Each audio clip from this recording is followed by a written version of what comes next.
Okay, ZBA, we are live. We are recording. Phone lines are open. Go for it.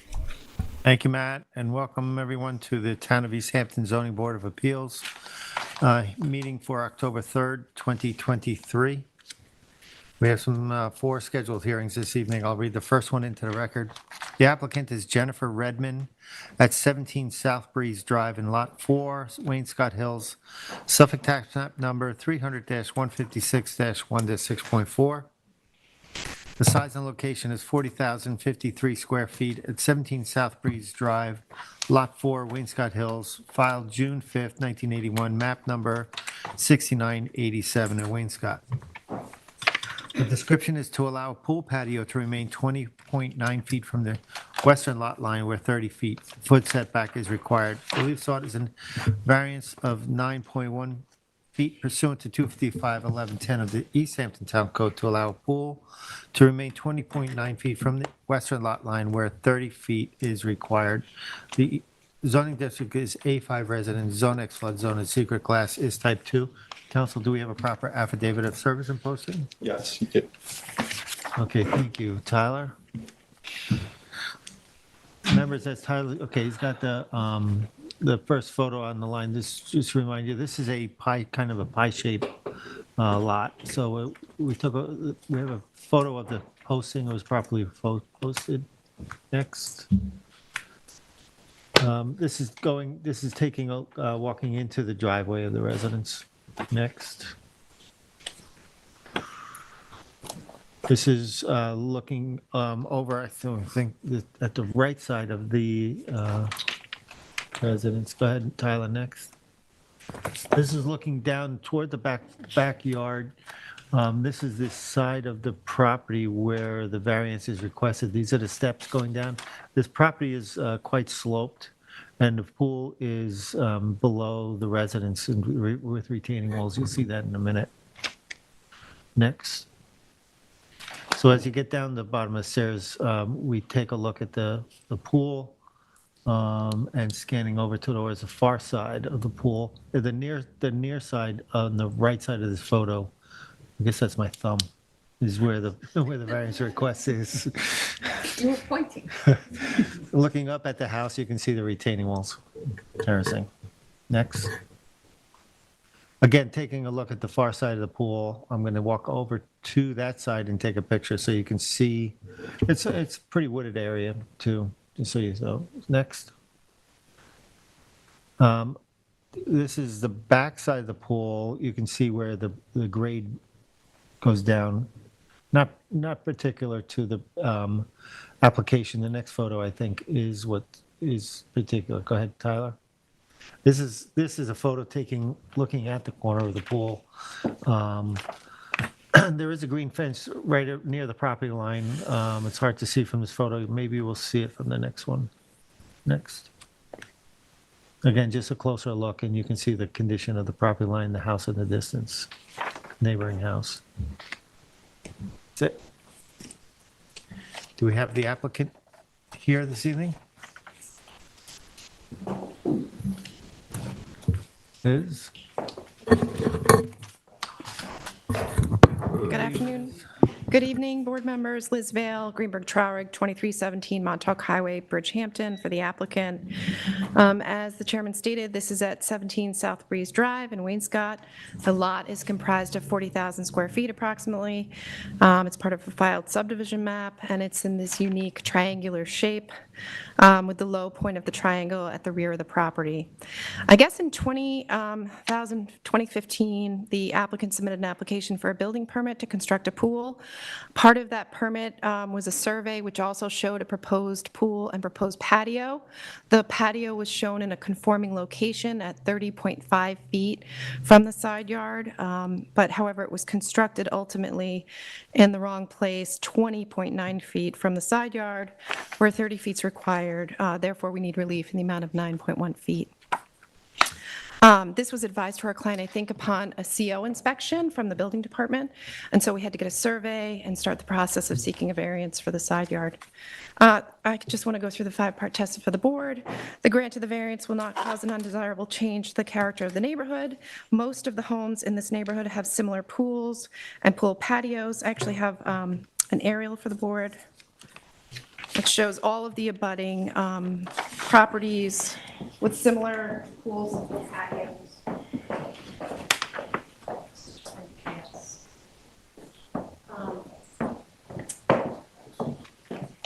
And there won't be a detriment to neighboring property owners. The client actually spoke to the neighbor that's most impacted by this setback relief, and that's Mr. Atlas at 23 South Breeze Drive. He told her he didn't have a problem with it, so we're hoping that's sufficient for the board. Finally, the lot is buffered by very mature and dense vegetation that mitigates any potential impacts from the patio. He said to her, actually, he couldn't see it and he didn't mind. The benefits sought cannot be achieved by another method other than the variance. It would be costly and detrimental to the property owner to remove the patio. She really likes the layout and configuration. The need for relief is due to the triangular shape of the lot and also the slopes. It's pretty likely that when they started construction, they realized maybe the patio should be further over. I'm not sure. But the slopes probably had an impact on that as well. And the pool is placed in proximity to the residence as centrally as possible on the property, but the corner of the patio, as I stated, is still 20.1 feet where it's supposed to be 30 feet. Here, the relief is not substantial, arguably. The pool setback is 34 feet from the side yard, as shown on the survey, even though the patio is only 20. And as the board is aware, the typical side yard setbacks for accessory structures are 15 feet, but because the patio is associated with a pool, it's required to have double setbacks, so that 30 feet is required.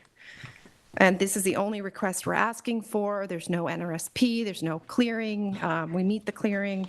And this is a type 2 action under SECRA, so there's no negative environmental effects or impacts from granting the variance for this setback relief. And here the difficulty is arguably self-created since the patio was not built pursuant to the approved survey. However, this in and of itself, we're hoping that the board will still grant the variance. It shouldn't defeat the granting of the variance, as the board's aware. So in this case, if you consider the 5-part test as applied to the application before you, we feel the benefit to the applicant far outweighs any detriment to the health, safety, and welfare of this community. So my question would have been, how did it happen? And you said that there was a building permit, and the building permit did not show that there would be this problem with the side yard variance because... Here's the survey that was submitted with the building permit. It showed a proposed patio. I think the discrepancy occurred when the pool company put on their application, it does not include the patio. So it was constructed probably right after the pool, but the pool company probably didn't want to take responsibility for constructing the patio. So this is a miscommunication between the Yes. client and the contractor. Absolutely, because the client Contractor always went in. anticipated having a patio around the pool. So nobody had thought, well, we might have a side yard problem here. They just built the patio. No, I mean, nobody was trying to get away with a patio without permits. Just for clarification, too, the encroachment is a corner of this patio. Correct. Because of this angled property line, right? So it's not the entire length. No, it is not the entire length. I tried to measure it by scale, but it was a little harder than I thought. But it seemed like it was about 27 feet at the top, so pretty close to 30. Okay. Any other questions? The updated survey is dated, what, the latest survey you have? Is that the February 26, 2021? Is that today's survey? Yes, Yes? that's my updated survey. It shows the pool at 34 feet and the patio corner closest to the side yard at 20.9. Right, okay. Yes. Did you need another copy? I have one. No, I'm good. Okay, I just wanted to confirm. Down there if anybody wants to see. Thank you. thank you. Tyler? Morgan. Oh, Morgan, how are you, Morgan? Morgan Slater for the Planning Department. Morgan, do you swear or affirm to tell the truth, the whole truth, and nothing but the truth? I do. Thank you. So this property is on the south side of South Breeze Drive in Wainscott, and the lot size is 40,053 square feet, which requires a pool and pool patio to be at least 30 feet from the side yard lot line. The property is within the water recharge overlay district, and it is compliant with the clearing limits. A building permit for the 800 square foot pool was issued in May 2014, and it remains open since the pool patio is not included in the plans associated with that permit, and it was ultimately constructed 20.9 feet from the western lot line and is in need of a 9.1 foot variance, which reduces the required setback by 33%. The most recent CO is from, I think, 1988, so the pool patio and the pool, none of that is shown on any recent certificate of occupancy. The town's aerials show the patio being constructed at the same time as the pool in 2015. The area around the pool is uncleared with some mature oak and birch trees, which is characteristic of this part of the town. The adjacent property to the west is most affected by the variance request and is privately owned with a residence, so the board should explore if the extent of screening provided by the uncleared areas around the patio is sufficient to mitigate the variance request. Most residences within this area have pools and pool patios, but the board has not previously seen a variance request associated with those structures in this neighborhood. And I can answer any questions you guys have. That adjacent property that's most affected, how far is the house on that from here? I don't know. You can kind of get an idea on the aerial going to the like southwest edge. Scalable. You can get an approximate measurement on GIS if you want. Any other questions? Well, I'm seeing another survey with this written in, new. I don't know, maybe Liz. What was that? There's another survey here that's dated January 22nd, 2015, that has some notation. I And think that is is that? the building permit survey. That's Oh, the this is the survey building associated with the building permit, yeah. Okay. So I don't think that's it says proposed patio on that survey, but there actually isn't one like drawn on, from what I can see. There's just like, Is that what, that, yeah, there was a pool deck, and there was a pool deck application in, I think, not a pool deck, just a regular wood deck with the retaining walls and everything in 2020 that was issued. So, and that doesn't show a pool patio either. 120? So they have two open building permits. Are there any other recommendations that the planning department wants to make about this application? I mean, if anything, maintain the screening between the affected property. Especially since it's in water recharge overlay district, there's some nice So trees. my question is, the screening, is that wise here? Because if in HPOD, they would have to clear additional, it looks like there's all completely uncleared to the property line. So if we tried to screen it, they would require additional. Well, I mean, clearing well, to do if that, the wouldn't it existing not? vegetation is sufficient Right. screening, you know. Right. A way to preserve that would be maybe like a scenic easement, so that way they definitely don't clear. They are under in their clearing, so, you know, they do have room to clear more. Right. Okay, thank you. Thank you, Morgan. Thank you. Anybody in the public like to address this application? Matt, anybody on the phone? You have 0 callers. Thank you. Thank you.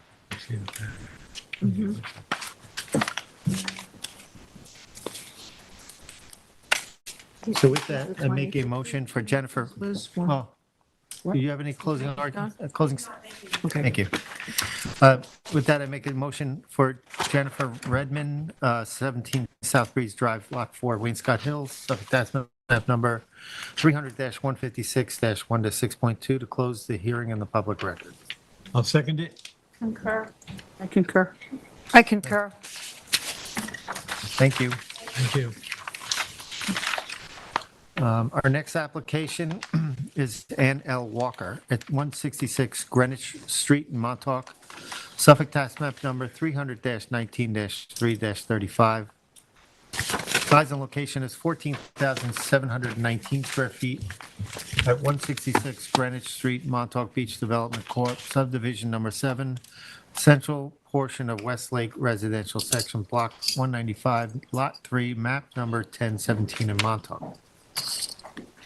The description is to construct a 1,976 square foot, two-story residence with 380 square foot of patio and steps, a 90 square foot front stoop and stairs, two AC units, underground propane tank, driveway clearing, and a sanitary system within setback and jurisdiction of and on a parcel of land containing freshwater wetlands. The relief sought is a natural resources special permit pursuant to 255-420 of the East Hampton Town Code, and 6 variances are required for this application. 4 variances of 36 feet, 28 feet, 20 feet, and 15 feet are required from 255-430 of the Town Code to construct the proposed stoop and steps 64 feet, residence 72 feet, propane tank 80 feet, and AC units 85 feet respectively from freshwater wetlands where 100-foot setbacks are required. 1 variance of 7 foot from 255-430 of the Town Code is required to clear vegetation 43 feet from wetlands where a 50-foot setback is required. 1 variance of 32.4 feet is required from 255-430 of the Town Code to construct a proposed sanitary system 17 feet 17.52 feet from freshwater wetlands where 100-foot 50 feet setback is required and any other relief necessary. The zoning district is B residence, Zone X flood zone, and the secret class is type 2. And council, do we have a proper affidavit of service and posting? You do. Thank you. Who's, This is mine. And this is the official notice. And it was properly posted. This is an unimproved lot, so you're going to see a lot of shrubbery, mostly. This is a shot toward the south, and this is the nearest neighbor in that direction. Next. This is the neighbor directly across the street, the house. Next. And it's just a shot going up northward on Greenwich Street. And next, it's another shot pointing southward on Greenwich Street to give you somewhat of a feel for the area. Next. This is just a shot through the center of the property where the least amount of shrubbery height-wise was there. Next. And this is a shot toward the southwesterly also, and I believe you can see a snippet of a house back there beyond the property on the westerly direction. Next. And on the survey, you can see a fence on the survey. This is actually a zoomed-in shot just to give you a sense of where that fence is relative to the survey. And next, I unzoomed, and basically I'm standing in front of the notice and the wetlands. The wetland is in this vicinity on the property, and that's the fence in the distance. Next. And this is a shot of the neighbor's driveway to the north side of this property. You can't see much because there is a lot of mature trees there. Next. And that's just another shot directly into the area of the wetlands. And I just want to note, we did get an updated survey on this and some changes that the applicant is making in response to the TAM. So we have a new survey that's updated September 19th, 2023, and we received it yesterday, October 2nd, 2023. It's you? thank you. Any questions for Terry? Me. Oh, I didn't see an agent, so I Oh, thought you the don't. applicant was coming. I'm fine. And you? Good. Do you swear affirm to tell the truth, the whole truth, and nothing but the I truth? do. Thank you. That lot is a veritable who's who of invasive species there, including the mile minute vine. I don't envy the town having to go in there and flag that wetland. Hopefully they did it in the winter. Good evening, Chairman Deline and board members. Joel Halsey on behalf of Lighthouse Land Planning, representing the property owners Ann Walker and Pat Battleotto. Both Ann and Pat are in the audience tonight to put a face to the application and answer any questions I might not have the answer to. The application before the board does require 6 variances. 3 of the 4 variances are minor structures: a stoop and steps used to enter the house, a propane tank, and an air conditioning units, which are all small structures but necessary for the residents. The 4th variance for the house, although not a minor structure, it is a necessary structure for a residential property. In fact, the proposed size of the house at 1,976 square feet is a modest-sized residence for the area and well-designed for the constraints of this property. The fifth variance for clearing, we believe we have eliminated by shifting the driveway as requested within the planning department's TAM. In fact, as stated by Member Berger, Pat did drop off a survey. I think he dropped it off on Friday. Maybe it wasn't stamped until today, but you do have it for the record, and it was dated 9/19/2023. The survey should be the survey reference with any board's determination. I was called in to present tonight and was not part of the application process. I did question the property owner why they initially proposed the driveway in the location originally proposed, and Mr. Battalato believed that it had to meet a side yard setback. Simple enough, and we have eliminated the need for that clearing variance. The final variance request is for the AI sanitary system. As we all know, the sanitary setbacks were established in 1984 when the systems consisted of a tank and leaching rings.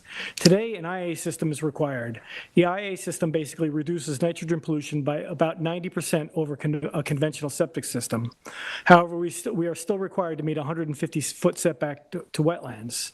In 1984, part of the reason the town required additional horizontal distance between wetlands and sanitary systems was due to the inability to effectively reduce the effluent and the harmful and its associated harmful impacts. The thinking was that if there was leakage of effluent from the side of the leaching fields, it would provide additional protection to the nearby wetland area by making it travel a greater distance. Today, sanitary systems are required to maintain a hydrostatic connection to groundwater via wicking, and this AI system reduces the actual pollutant of most concern by almost 90%, if not 90%.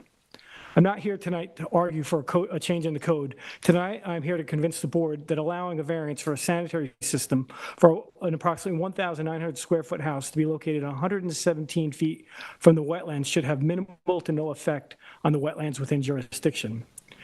That all said, the fact that we have eliminated the clearing variance and none of the remaining variances are substantial make this application one that should be applauded for its modest size, limited accessory structures, and overall sensitivity to the site. If I could quote from the Planning Department's technical analysis memo, overall, the project appears to be in keeping with the surrounding area with a moderate-sized home on a concise footprint.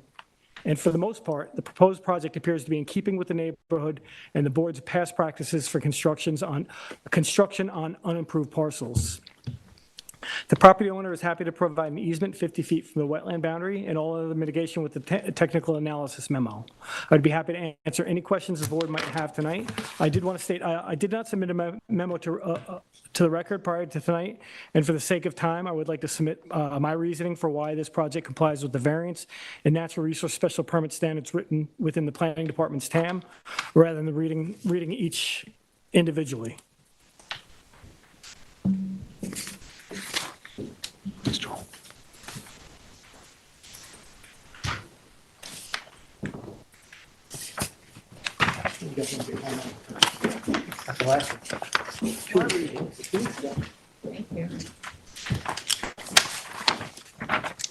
And again, if the board has any questions, I'd be happy to answer them. Any questions? Well, Joel, there were a number of letters that neighbors sent in. I was able to find one on Friday. Now, I have four in front of me, and there was a Bunch of them fifth that one that came in came in today, Really? Oh, okay. all with concerns about the project, the size of the project, and you probably are familiar with that neighborhood. It does flood. There are a lot of wetlands. There's a lot of runoff. Correct. And flooding, and they're all concerned. Okay, yeah, I was able to read one where the gentleman did deny the variance. Well, they're all in denial.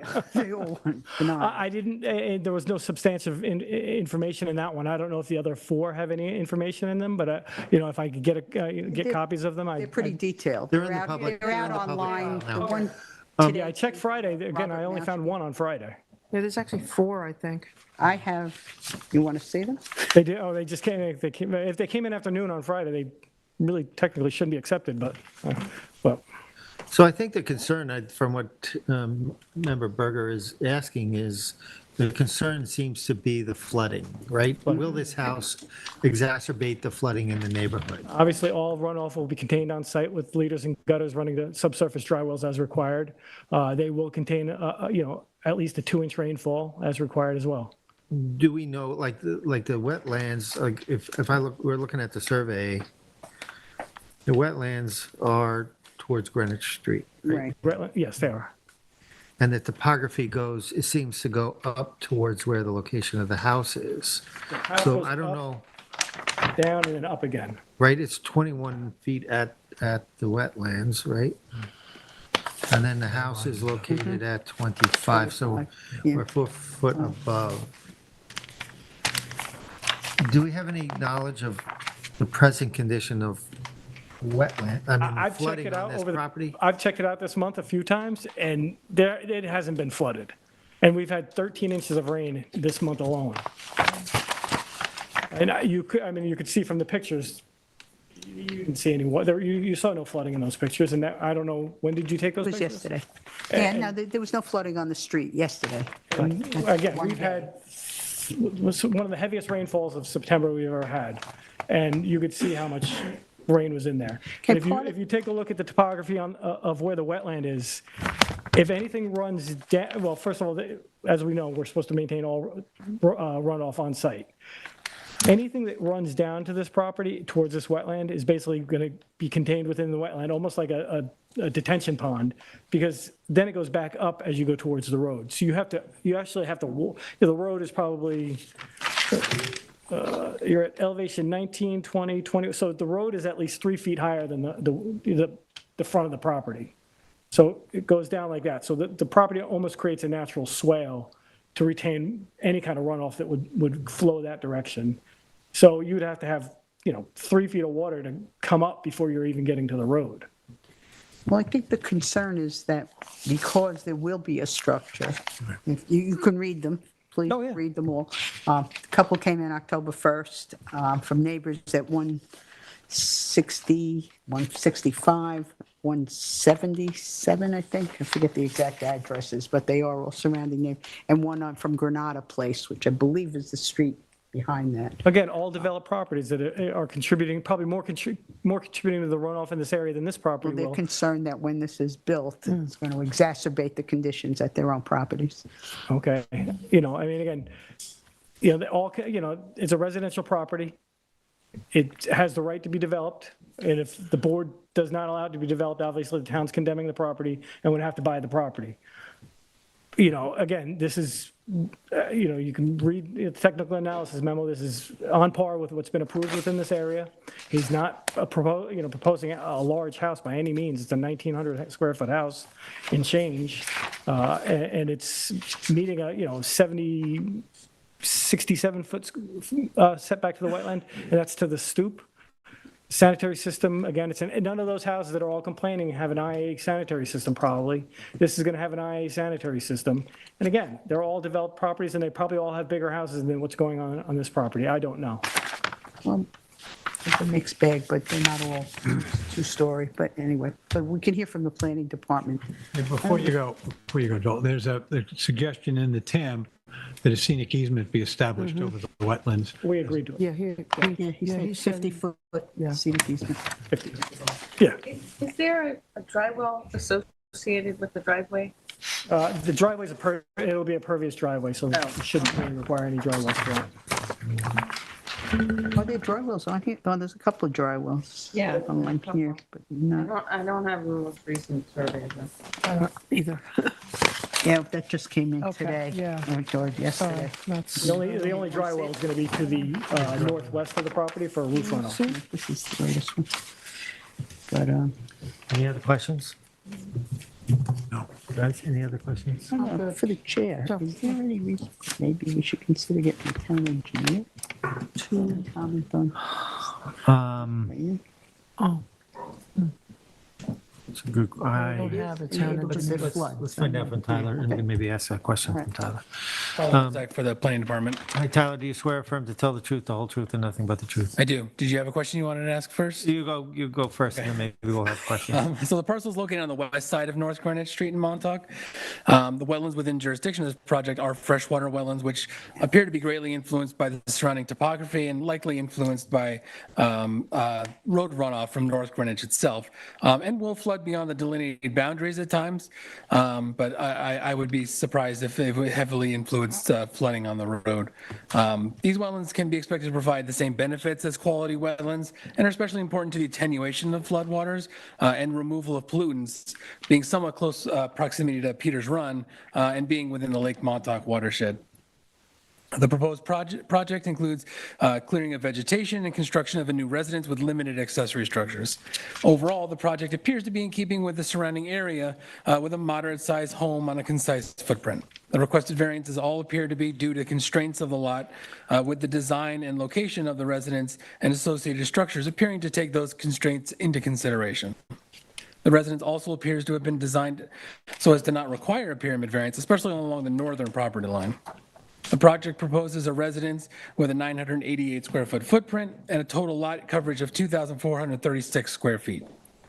No residence appears to be proposed no regrading, appears to be proposed for the project, and appropriate dry wells have been included on the proposed survey. For the most part, the proposed project appears to be in keeping with the neighborhood and the board's past practices for construction on unimproved parcels. Since the planning department's original memo was written, the applicants took some of what was suggested and shifted the driveway further south to eliminate the need for a clearing variance. A 50-foot clearing setback is now proposed along the entire length of the envelope. The board may want to consider increasing the vegetated buffer north of the driveway and east of the proposed residence to be slightly more than the absolute minimum setback. There is outdoor space and clearing proposed across the majority of the parcel to the west of the residence, so front yard space may not be necessary, and additional vegetation east of the residence would provide better long-term protection of the wetlands. Decreasing the amount of clearing to the east of the residence would also reduce overall clearing on the property, which would help to reduce the impacts from runoff and benefit the wetlands within jurisdiction. The applicants also included a scenic easement over the wetlands and the entirety of the 50-foot buffer, which will help protect that area and the vegetation in perpetuity. Other than that, I can answer any questions you might have.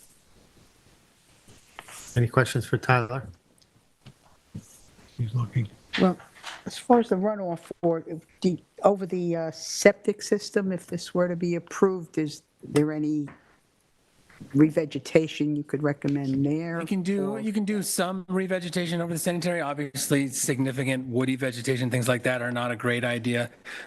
This is a standard 5-pool shallow system, so it can be a little bit more hardy than normal, but it wouldn't be any significant revegetation like you would elsewhere on a property.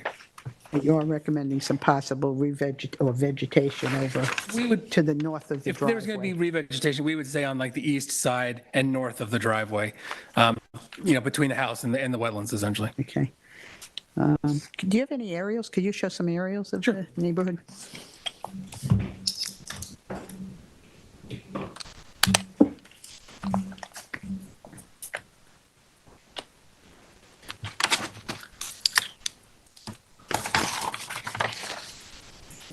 Property.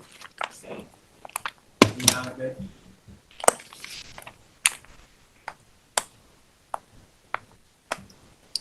The board may remember we had an application over here somewhat recently on Gainsborough. Yeah, so it's right near the intersection with Gainsborough.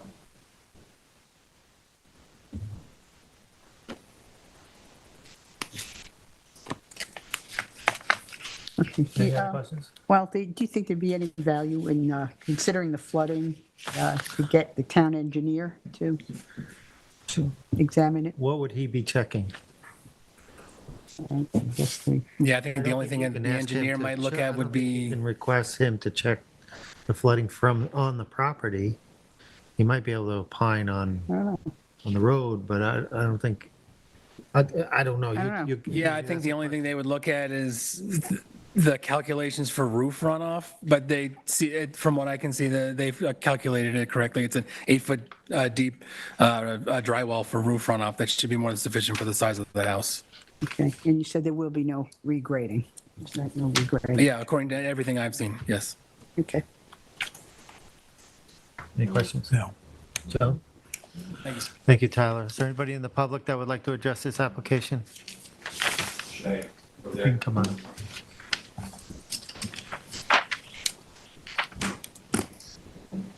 State your name, your address, and then I'll swear you in. Peter Heckman, 170 Greenwich Street, Montauk. Do you swear affirm to tell the truth, the whole truth, and nothing but the truth? I do. Thank you.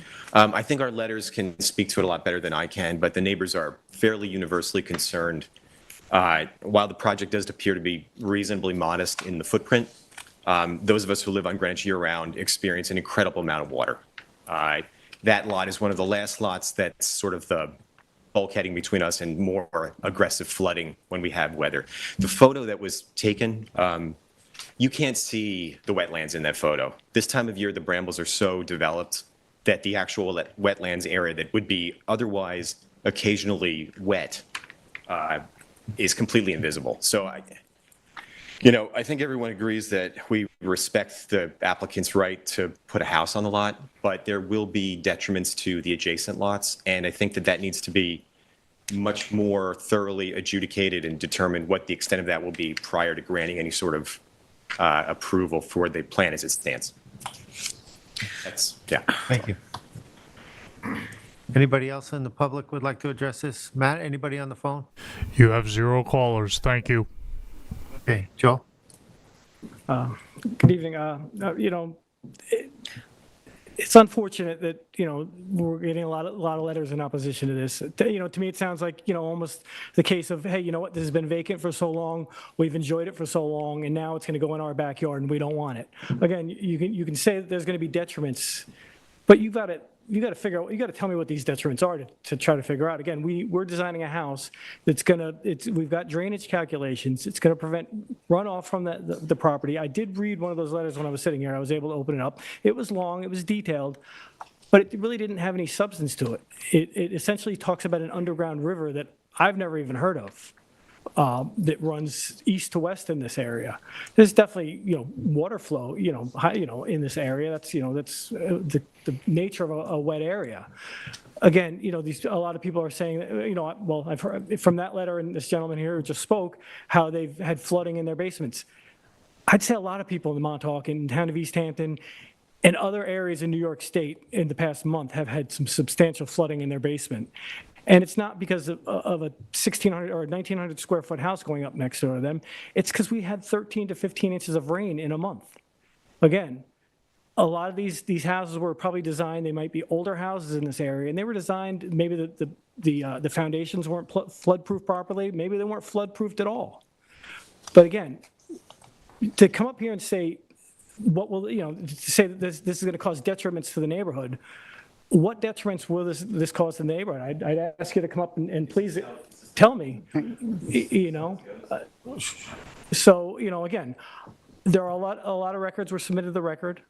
I wouldn't mind taking a week or two probably 2 weeks to review them and submit something in rebuttal to them.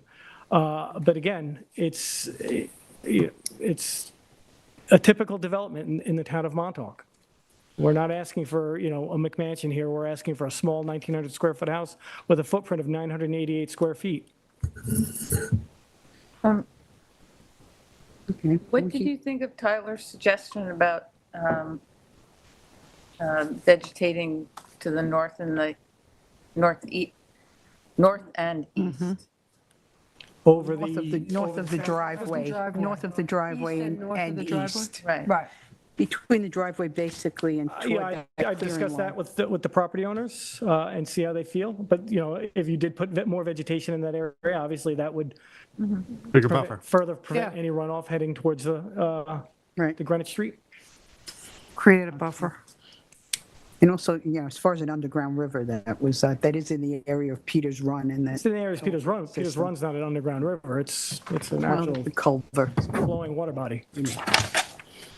Okay, any questions? Okay, so do you want to address Make a that with motion your? to keep the record open for Request 2 weeks. the board, the record be left open for 2 17th? weeks No, that'd be the to see 17th, if right? anything substantial was submitted. That would be the 17th. 17th, today's the 3rd, right? 3, 10, 7, yeah, the 17th.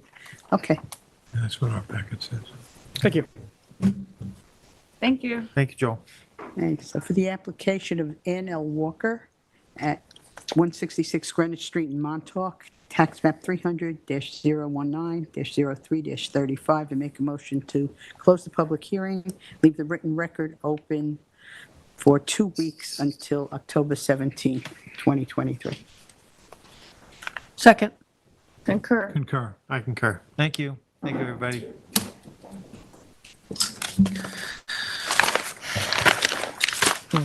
Next, we have Doggo LLC at 234 Old Montauk Highway, Montauk, Suffolk, tax map number 300-87-3-8. The size and location is 90,680 square feet at 234 Old Montauk Highway in Montauk. The description is to construct a 686 square foot swimming pool, 79 square foot spa, approximately 1,781 square feet.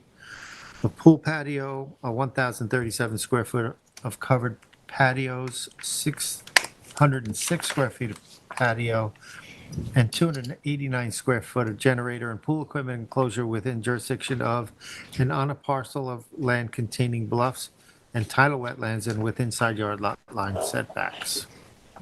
Relief sought is a natural resources special permit pursuant to 255-420 of the East Hampton Town Code, and 5 variances are required for this application. Variances of 23.5 feet, 20.9 feet, and 8.3 feet are required from 255-1110 of the Town Code to construct the proposed pool patio 6.5 feet, swimming pool 9.1 feet, pool equipment 21.7 feet respectively from side yard lot line setbacks where 30-foot setbacks are required.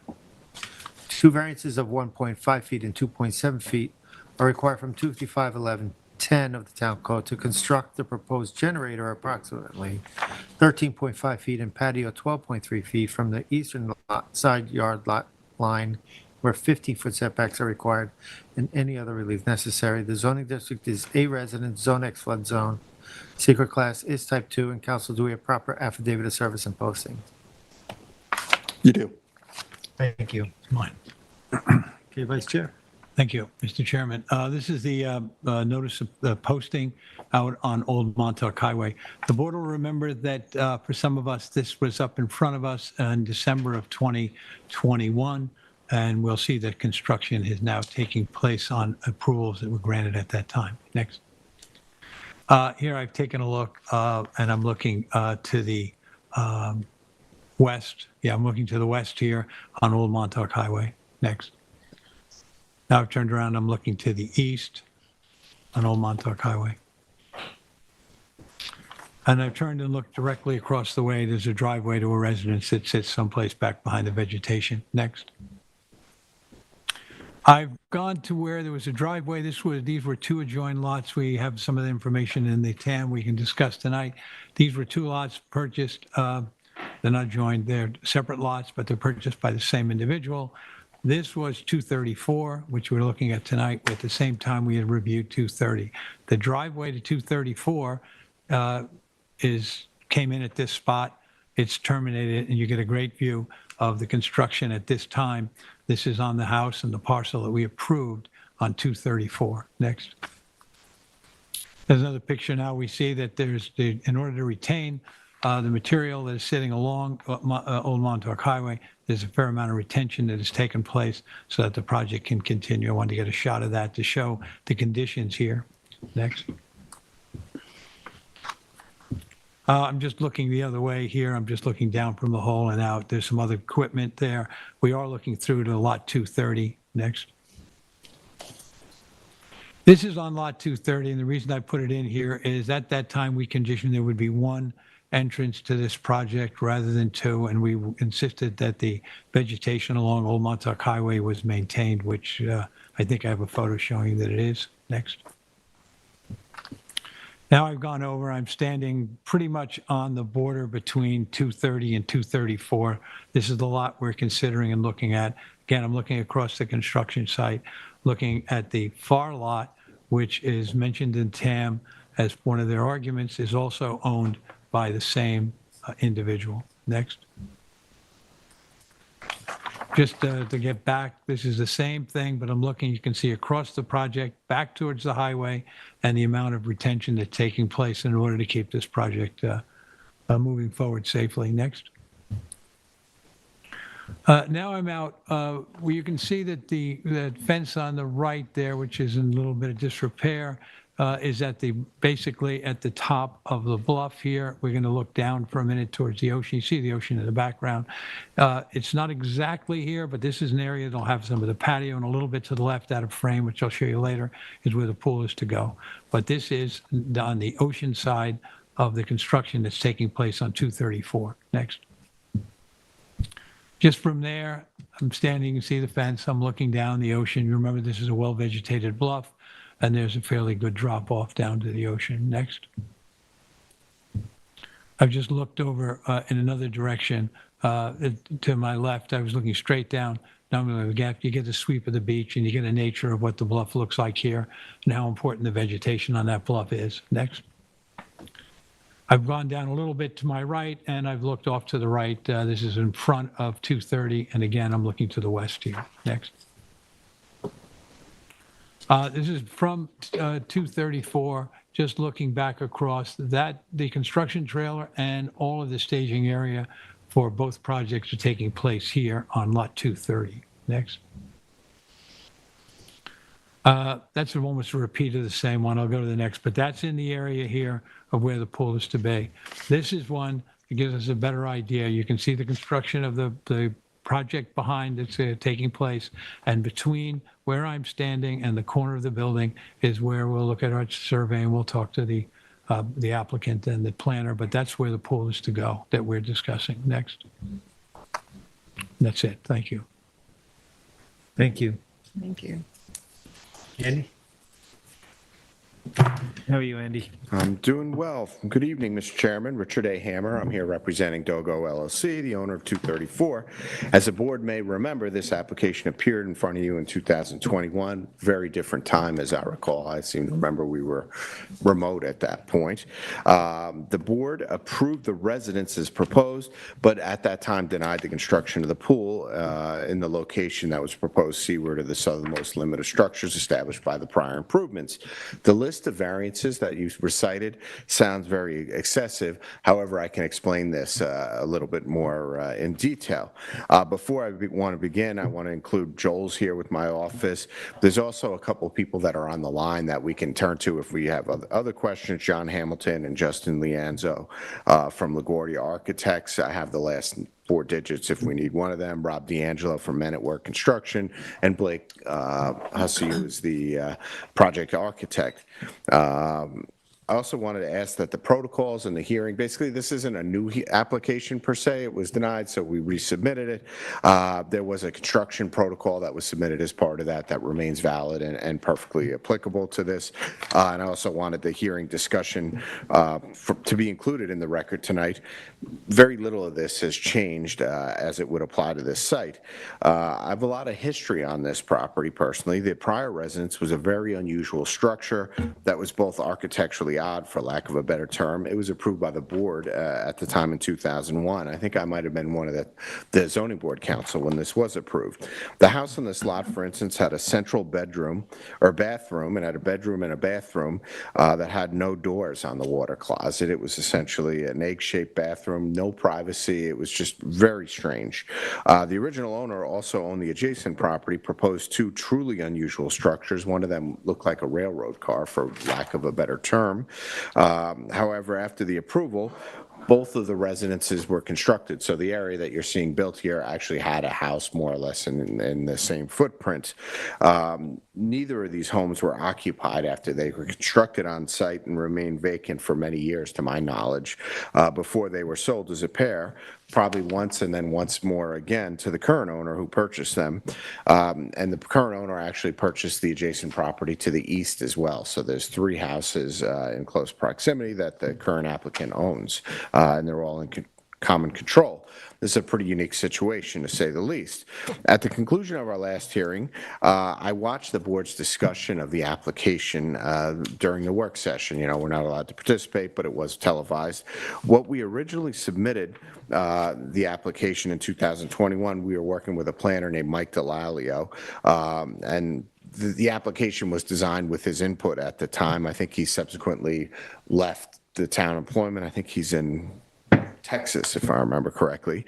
In fact, we made revisions to the application prior to the hearing to eliminate some additional patios that were installed on the seaward side of the property line. Those revisions were not part of the prior application that was heard by the board, yet the TAM for this application includes this verbiage word for word, and these were eliminated prior to the original hearing. So the TAM tonight, which parrots this language, basically was a cut and paste that was put in, is clearly an error and should be updated. There's a reference in there to some patios that weren't proposed and weren't proposed at the time. During the hearing, there were no concerns expressed on the record or even much substantive discussion of the pool at all. I could find only 7 references to the pool.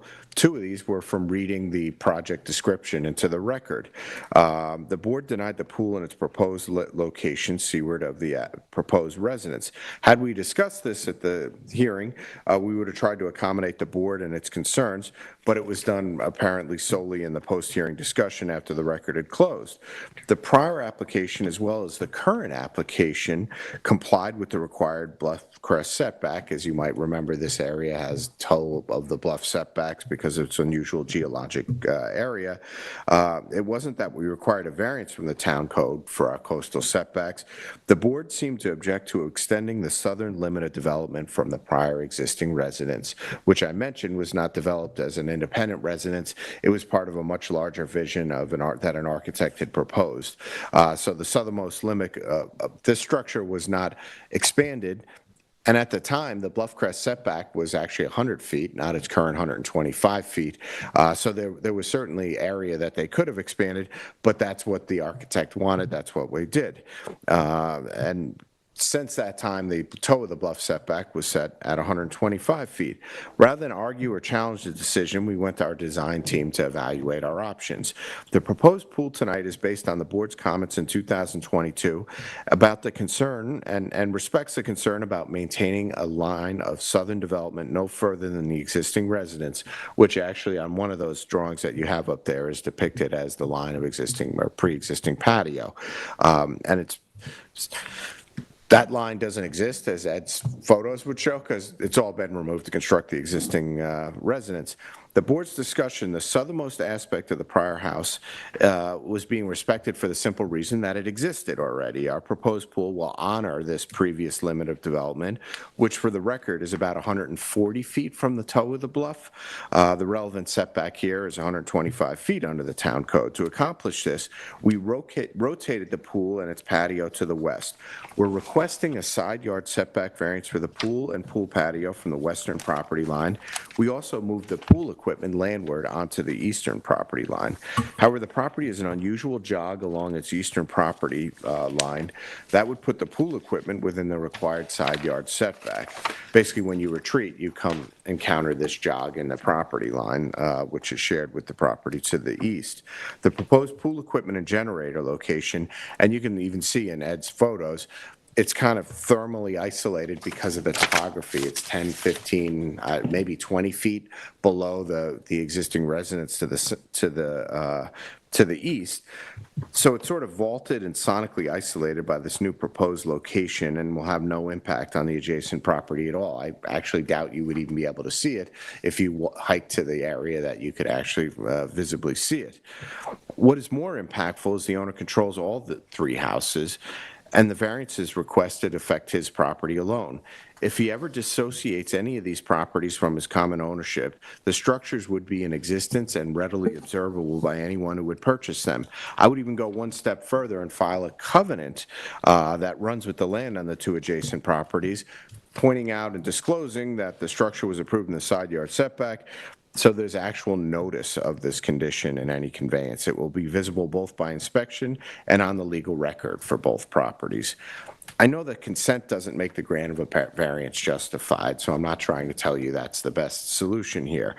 It is a relevant factor to consider, but the relevant standard for the grant of an area variance is, does the benefit to the applicant outweigh the detriment to the general health, welfare, and safety of the community? In this instance, the request of the side yard variance is made in response to the board's stated concerns in their decision It was clear the board drew a proverbial line in the sand, basically saying this far south, no further. In my opinion, the relevant line to the south should be dictated by the actual natural feature setback of 125 feet, but we wanted to respect this board's jurisdiction and concerns raised during your decision-making process. We therefore balanced the concern expressed with our design. There was unanimity by the board that we should pull the pool back to the limits to comply with the existing improvements, which we've done, and we are now at 140 feet. I think it's 139.7 or something on the from the toe of the bluff, which was exactly what the limits of previous improvements complied with. This variance will have no detrimental impact on any other property other than our own, and it complies with the request made by the board at the hearing and their decision, more this decision rather than the hearing.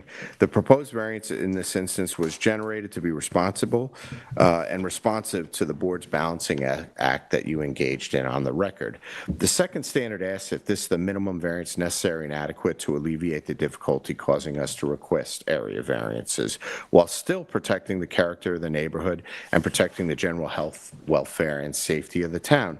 Again, we believe this variance is justified by the board's insistence that we protect the integrity of the original improvements proximity to the toe of the bluff and the approval of the house in its current location. Basically, to protect the improvement line, which is paramount to this board, we are asking to vary a dimensional line that affects only this landowner. The improvements as a whole are not visible from the road at all. I think Ed could, when you drive down Old Montauk Highway, because of the topography, there really isn't a character of the community per se. It's a very strange area. Most of the development of the south is invisible to anybody who would drive down the road. The other thing I did want to point out, the topography and access to these properties is quite unique. It is literally impossible to move, and was literally impossible to move the proposed house further back on the property. It was built in the existing house that was previously on this was built in the same location for that exact reason. The location is basically fixed. All improvements need to rotate around the fixed house location that works both with topography and the need to provide access to the residence, which is coming through the common driveway. That common driveway, for the record, was a fixed point that was established in one of the board's prior determinations in 2001. I do believe our proposed pool equipment, generator, and patio variances meet both the rigorous NRSP standards that were, in fact, their locations were more or less dictated by the board's prior discussions with respect to natural features, and we have demonstrated that we comply with the standards relevant for the grant of the required variances. I'd point out, if you have any questions that either I can't answer or Joel can't answer, we do have these other folks on the line. Thank you for your time and consideration. Thank you. Do we have any questions? Yeah, so you did a nice job of explaining exactly where you've gone in terms of the south of the building and some of our original concerns. But in rotating as you have to the west, we do have their major concern here is going to be approving something that close to the property line. Now, of course, right now it's in common ownership, and we can all anticipate that at some point it might not be, and then we have to worry about protecting the rights of those at 230. I know you're talking about it being an obvious an obvious construction there. You'll see that there's a pool, so anybody purchasing 230 is aware of it, but I think we still have to protect the owner's rights there. So we're considering this, what's going to happen in the future if we were to approve this, knowing that we're now approving something that's under our jurisdiction that is going to cause for a potential problem for the neighbor next door. When we see a building that was built in 1930 and you say, well, I bought the lot and it was too close and there weren't any rules, that's one thing. This is going to be approved by us tonight or the next time we discuss it when we go to, and we have to decide, are we willing to allow this pool to be this close to the property line? I know what you're up against because you don't have another place to put a pool. One of the reasons it was denied is there wasn't a lot of room for a pool here. We certainly didn't want it to the south. So the previous discussion, it went on for a while. We were concerned. If there wasn't enough verbiage in that for you, because I see that in some of your comments here, that it wasn't fully discussed, I think it was a large project, and I think inherent in our decision was the fact that we didn't want to move to the south. Moving away from the south and respecting that, which I appreciate, I think the board appreciates, has put you in the problem of having to deal with this to the west. So this is a problem for us, and it's going to be something we're going to have to decide. Someone's going to inherit that problem, and if we approve it, we're saying we're going to allow that to be a problem for the next owner in the future. Common ownership now doesn't mean that much because we're talking about in perpetuity. So that's something we have to think about when we're doing this. I know I'm only stating the obvious, but I'm going to tell you that's what's going to be the real contention here. What do we think about allowing that to be 9.1 feet from the property line? It's a difficult one, right? Well, I certainly tried to mitigate that by my suggestion that we would file covenants against both affected properties on either side so that there's record notice as well as obvious clear notice. I feel less strongly about that argument as it respects the generator or pool equipment because of the topographical isolation. With respect to the swimming pool, if the board were really of that opinion that they thought this was a detriment, clearly owner is of the opinion that it isn't, but they're all in common ownership. There could be a potential ability to, have the variance terminate upon sale or transfer of this and accept as a whole. That's something I'd want to discuss with the landowner, but I don't think this rises to the level of something that's a noxious use when you look at the overall development of the site. Every house along the ocean side of these properties has a swimming pool. Some of them don't comply with side yard setbacks because they predate the board or our current regulations. And our location is designed to protect the single most important asset we have, and that was identified by the board during your discussion, which is the toe of the bluff. So of the two evils, this one really is not an evil in my view, but it definitely provides the greatest. It does rise to the level of being a substantial variance. It's a substantial variance, but it's not a substantial pool. The variance isn't driven by the need to have an extremely large pool. It's a modest-sized pool at the end of the day. It becomes a water feature, so it's not going to receive intense use that's going to be disruptive throughout the neighborhood. It's less than a 20 by 40 pool at the end of the day, which used to be the standard. But attempted nexus for approving it could go down to any property then, it's a pool, it's not invasive on the neighborhood or whatever. I don't know if that's the proper nexus for approving a substantial variance for this. The common ownership, we have another one this evening after you. That's a common ownership one too. It seems to be becoming popular, and it's something that we have to wrestle with as a board. The vice chair is absolutely correct. This is not an easy thing to do because these are LLCs. We don't know, common ownership. This could be sold next year or when it's done, whatever. And will we regret this decision later on because of the perpetuity situation? Well, I think a person who would purchase this would be perfectly on notice. There's a swimming pool in that location. Is it something that would preclude them from buying the property? That's the decision they would make. I don't think it would, based on the prior iterations on this property. I think it's thoughtfully designed. I think it fits with the landscape, and it provides a vision of both of these properties.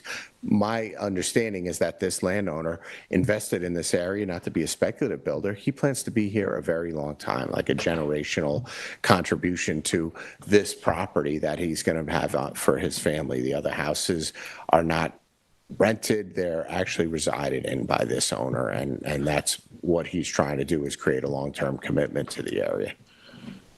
I believe there was a previous one on Cranberry Hole Road where it was common ownership. We did a number of years ago. There was a covenant that if the properties did sell, the pool would be removed. That was the Saks application. I was actually the agent for that. I don't believe that actually made it into the decision. I'm looking at the decision right now.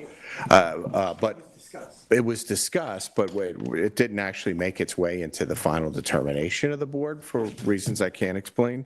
However, that was something that we were willing to consent to in that instance. That one, I believe the pool respected 0 setback. I think here we're at 9 feet or whatever. I think that one, it was literally on the property line, and it was shared by a family that was using it. Same family, 2 sides of the line, basically. But, if that was something the board wanted to consider for mitigation, I think it's a valid concern. But this one I don't think rises to the level of a pool 0 feet from a property line. This is one that is in a location that makes good sense and is coherent with respect to the use by the existing house. Yeah, it's a very moderately sized pool, and I'm going to agree with that, and I show respect for the planning that went into it. I will say that the side yard setbacks that relate to pools have as much to do with noise and disturbance next door as to the size of the pool itself. So that's the consideration here. It's not just this. I think that you have constraints. I think that a compliment was going on the site, because I think we did ask that everything be staged in one spot, and that seems to be being respected. And it's only one entry, that's being respected. It's an So I impressive think- site when you inspect it. I think in that, terms of their the site is being care and handled concern. correctly. What we're going to have to wrestle with here is passing this on to another owner, and I don't think it's the size of the pool in these setbacks. I think it's the idea of the socializing that can take place there, and that are we going to allow that to be inherited by the next owner when and if the LLC decides to separate these properties. And you know that coming in, we all know that, but that's the problem here, not the design, not the intent, not the respect for the land. I think that's all fine, and you've made a good point. I think we still have to deal with 9.1 feet from the property line. That's it, to me. That's what we have to talk about. Well said. Regarding the generator location, pool equipment generator location, on the eastern lot line towards the eastern, can we require a sound attenuation enclosure on that? Because sound, again, is a requirement for those setbacks, so. Yes, I think you could. I mean, you also have a huge earth retaining sound attenuation that's probably more effective, but you certainly could require noise baffling. And there's a fabric, a particular fabric that's a very heavyweight fabric that I think when, its installation, it's a little bit like walking into a room that has egg cartons all over it in terms of being able to absorb and muffle it. And certainly I'd have no problem with the use of that fabric or similar retention measures. Any other questions? Yeah, well, I have a comment that, the total lot coverage is going up again from what you had in 2022, as is some additional clearing going up from what it was in 2022. And one of our concerns back then was the size of the overall project and the structures on the I property. think, maybe even Joel can address that. We have other approvals issued by the board along this stretch of road frontage.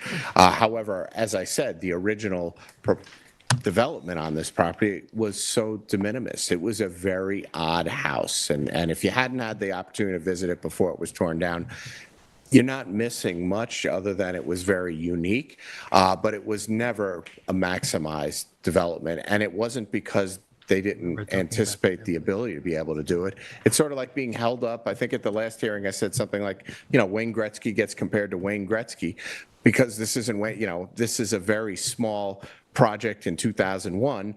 We're trying to compare the metrics of it to what would be done in 2023, 20-something years later. However, all of the coverage, clearing, everything that we're doing here is compliant with the town code. It falls within the metrics established by the town code, and it's being done in the area that this board expressed as the most available area outside of the as far from the protected natural feature as possible.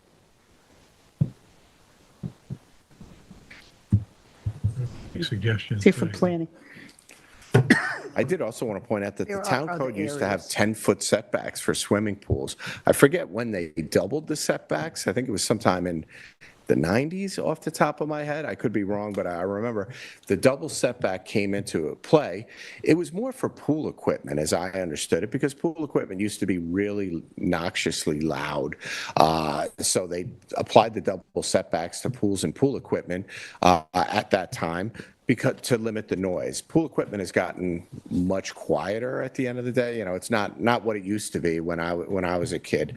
The pool use, these things are probably used very infrequently, but at the end of the day, that's the concern. And if this landowner is in control of these three, they're going to be part of a compound that he's going to be residing with his family. I think it'd be very untoward to say, tell your niece or your grandson, keep it down in the pool. It's I don't know. It just strikes me as the pool equipment is something we can attenuate the sound, and it's also attenuated by the technology. The pool itself, the use of it is going to be consistent with the residential use of this property, and something that I think it would be hard for, even if they weren't in common ownership, for the neighbor to object to it and say, I didn't realize you were going to swim in the pool. Of course they're going to swim in the pool, or somebody will, but it's not the kind of use that's going to be a noxious use to this owner. Your comment that the pool setbacks would double because of the pool equipment, I don't know that that's totally the reason for the intent of that change back then. I'm sorry, I can't hear you. That I think that that is not the sole change that initiated the intent to change and double. You're making a statement that it's the pool equipment. Well, that was I'm sure certainly the other one of noise the was more a important, consideration for because that, too. at the time, the pool equipment was very loud, more hours of the day than the use of the pool. And I do remember that being one of the concerns, was that the pool equipment was constantly on. Most pool filters run for 12 hours a day. Most pools get used at best an hour or two a day. So that was one of the driving forces. So here's the, Any other questions? no, let's hear from Tyler. Thank you. Thank you, Andy. Thank you. Tyler? Tyler Borsak for the Planning Department. I don't have much else to add. Most of it was went over very well.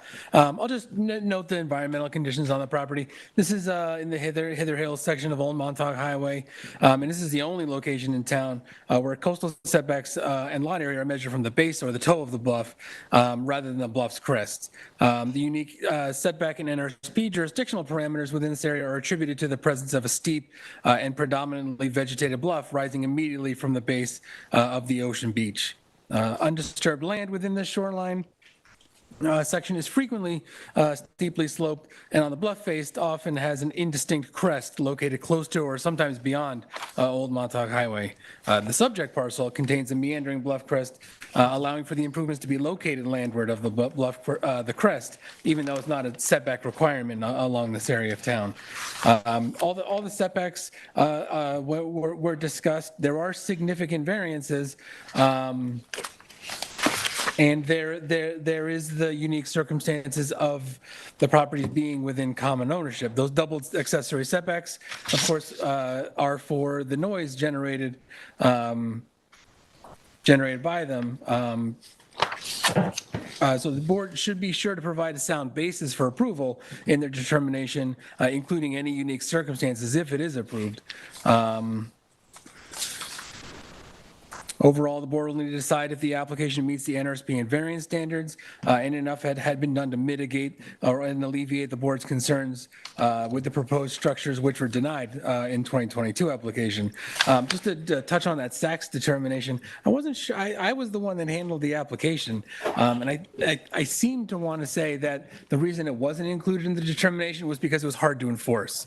It's hard to enforce somebody to remove a structure when it changes hands. I think that's why it didn't end up in that case.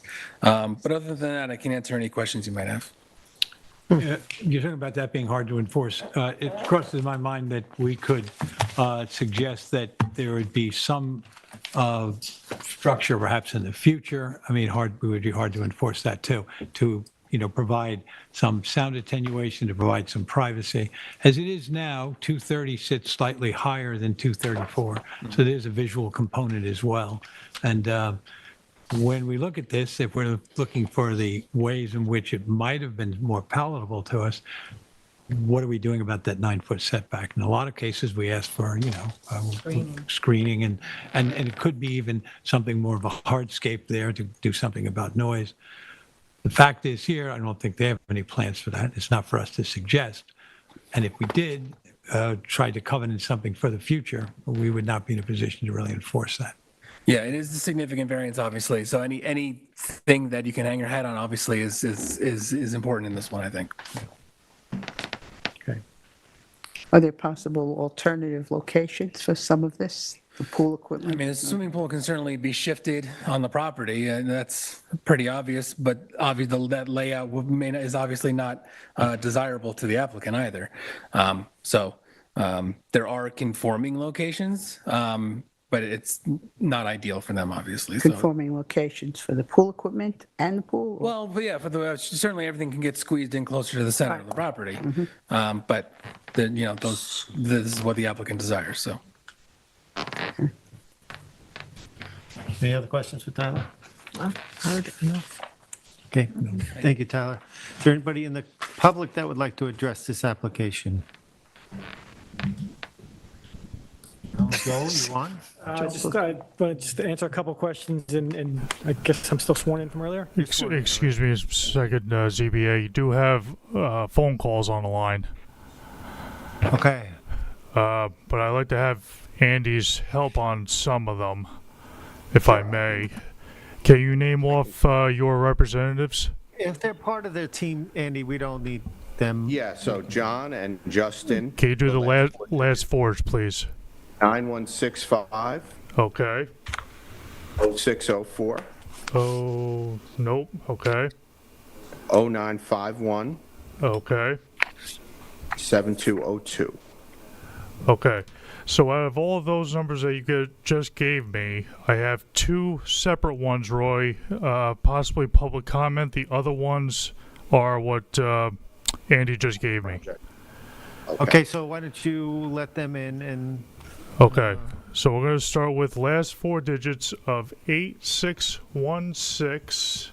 You will be live right now. hello, Hi, caller? this is Erica. Hello, Hi, can you hear me? Yes, Hi, can you this is introduce Erica yourself? Broberg. Yes, hi, Erica. Hi, this is Erica Broberg. I'm an architect for 25 years in East Hampton. I have just a couple of comments. Okay, Erica, it's my just a second. understanding- Erica, if you Yeah? will, can I swear you in? Do you swear affirm to tell the truth, the whole truth, and nothing but the truth? Yes, I do. Thank you, go ahead. Okay, I just have a couple of comments. The setbacks for generators are for noise pollution, I understand, primarily. I just think in general, it's really rude to ask for a side yard setback for something that creates such immense noise. And having a generator is a luxury. It's not really a necessity. So I think it's really important to try to make generators comply to the setbacks so that we don't destroy neighbors' peace. That's one comment. Do you want me to keep going? Yes, please. Okay.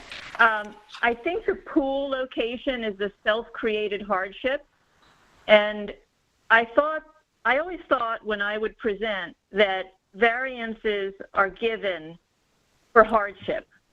And there seems to be a lot of variances lately that are self-created hardship.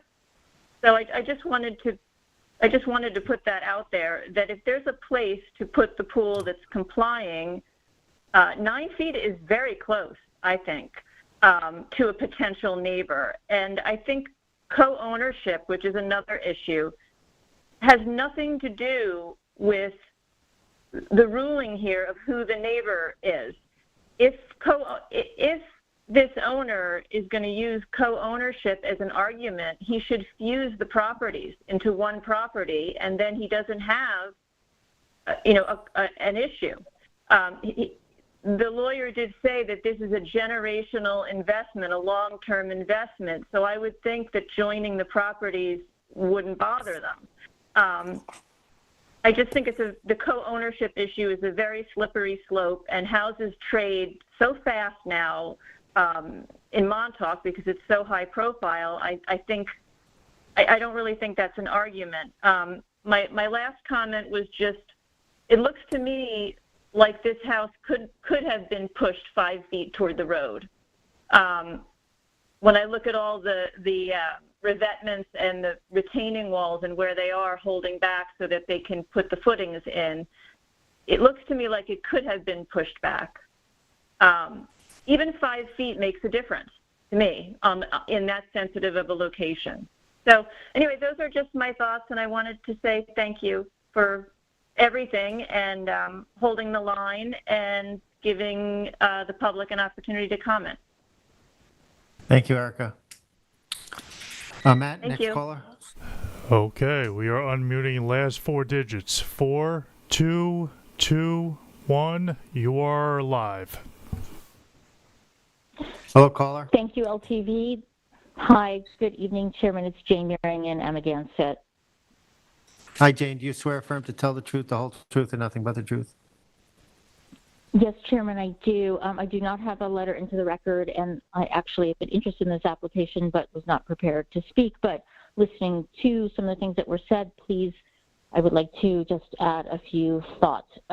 So first, just not in any particular order, but the double setback in the code for pools is an important thing. The agent tried to suggest that, well, in the old days it used to be different, but this is the code now, and the double setback is important. It's not because of just generators, it's because pools themselves do generate noise in the pool, and we don't know if this house, which is very large, will be rented or many, many people. So what it was before is just not relevant here.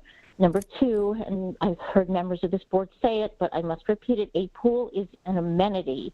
It's a luxury. It is not a need. So I'm not sure how this qualifies for relief. Third, our agent referred to the pool as not substantial. This is a large pool. One could have a 300 square foot pool in a smaller patio and probably not meet the setbacks. I urge the board, this is fourth, I urge the board to respect these lot line setbacks. As Chairman, you indicated, the next application takes us to a new level. We're seeing a proliferation of this. It doesn't matter if these are co-owned. It's time to respect the code. This is not the minimum necessary variance. The house could have been smaller. The pool could be smaller. So I just don't. And lastly, I'm sorry to maybe sound like I'm taking exception to Member Johan, whom I respect greatly, but there was a statement that it's not about respect for the land. And in my view, it's always about respect for the land. And I know the board is charged with protecting the land. If you stand on that road and look into that pit, that hole, I think it's time to start respecting the land a bit more. So thank you so much for letting me speak and considering my comments. Thank you, Jane. Joel? Joel Halsey on behalf of Lighthouse Land Planning, and the property owner, Doggo LLC. Now, the original project that had some denials, which included the pool and the pool patio, that was a long time in the design phase, and we tried to keep it really within everything to conform. Everything on that property conformed. We didn't require any variances. We were 134 feet from the toe of the bluff. We were set back from the bluff crest. We didn't touch the bluff crest with anything on that project. We did use 254 Old Montauk Highway as our template for that design. Now, I did submit something to the record with regards to 254 Old Montauk Highway and 250 Old Montauk Highway. Those projects are comparable in size to this project. Those projects didn't require variances either. They were set back from the toe of the bluff, but the entirety of both those projects were seaward of the bluff crest. So the entire project was seaward of the bluff crest. This project is landward of the bluff crest. The fact is, and Andy mentioned it in his presentation, the night of the public hearing, the pool was mentioned 7 times, twice in the project description, twice by Member Berger, and 3 times by Andy Hammer. Not once was it mentioned that it should meet a better setback to the bluff crest until it came time to the decision. We didn't have our night that night to be able to discuss the pool at all. It was discussed on 230 Old Montauk Highway that no project should encroach further than what's on the property as it is now. The night of the determination, that's exactly what was discussed. Nothing shall be seaward of what's on the property now. We could have tried to fiddle with stuff then, but we didn't because, well, we didn't have the opportunity. So to that point, again, the previous project, if you draw a line from 250 Old Montauk Highway to this project, in the previous iteration of this project that didn't require any variances, we're pretty much in line with the pool that was approved on 254 Old Montauk Highway. But that aside, we took the board's concerns into consideration, and using the fact that property is in co-ownership, we determined that we thought that it would be a better idea to retreat from the bluff like we did, not be seaward of any structure that's proposed, and design a project that does require variances from the property line. And again, it's in co-ownership. Double setbacks for pools were established to prevent noise from neighboring properties, annoying neighboring properties.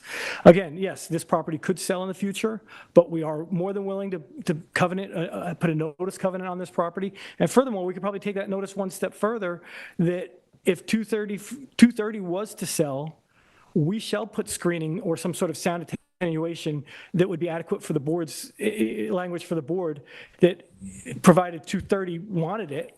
And if they don't want it, they don't want it. But if I was to buy 230 and I saw a covenant saying, okay, a pool was granted a variance, and if I buy this property, 234 now has to put screening between the property owners, then I would either say, yes, put the screening between the property owners, or no, I don't want the screening between you guys because I want to maintain my view of the ocean here.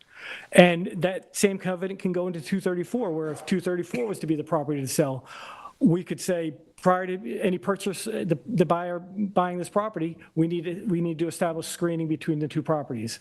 Again, this is all stuff that can be put into a covenant and run with the land just like any variance runs with the land.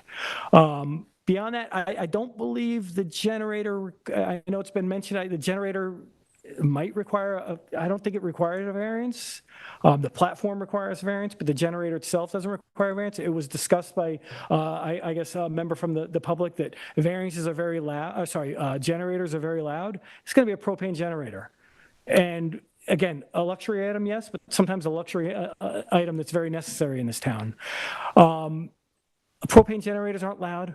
They're not running 24 hours a day. They're running during emergency situations. They're running once a week to be maintained for, I think 15 minutes. It's not going to be a loud structure that's going to be annoying anybody in this property. And the only time it'll be on again is if there's an emergency and they need backup power. There was one discussion about the clearing on the property, the increased amount of clearing on the property. Unfortunately, with moving the generator back, we did have to move the generator in an area that wasn't cleared on the property, and that's where the increased amount of clearing is. And maybe we can try to find that 300 square feet somewhere else on the property to maintain the same clearing level that we had on the previous approval. I'm just going to say about the proposed covenant that you would provide sound attenuation and or screening at the time. You didn't bring that to us tonight, so it's not something we were looking at.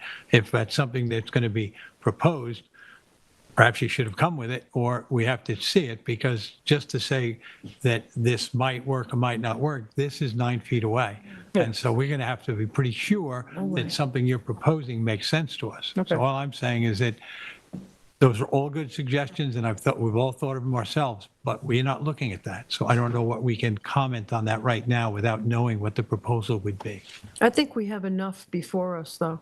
I really think the project they've put before us is, we're not here to deliberate tonight. We're not here to tell them what to do. Yeah. We're here to look at what's in front of us. And we certainly have enough information to go ahead and render a determination. And if it is granted, you can put in conditions of approval. But I think we have enough before us tonight to close the record. Thank you. I just have a minute. First thing is, double setbacks don't apply to generators. One of the callers, I believe it was Erica Broberg, said it's rude to put them in side yard setbacks. The town code doesn't require double setbacks for generators. They require it for pool equipment. Pool equipment is demonstrably less noisy than pool equipment. There is a hardship on this property, and it's the jog of that property line. That's something that's unique, and it's unique to this property alone. The sound attenuation, I think, is provided both, at least with respect to the pool equipment, is provided by substantial grading in that area. That's going to make it unlikely that that sound could ever travel and affect the nearest affected neighbor on this property. The suggestion that this be put in conforming locations, that was our original application. It wasn't a conforming location. It was 136 feet from the bluff or whatever. That was a conforming location. It required no relief. It didn't require a toe of the bluff setback. It didn't require any other setbacks. The board said in their determination, in their deliberation, that the most important thing was to maintain that line in the sand and have all of our improvements set back from that.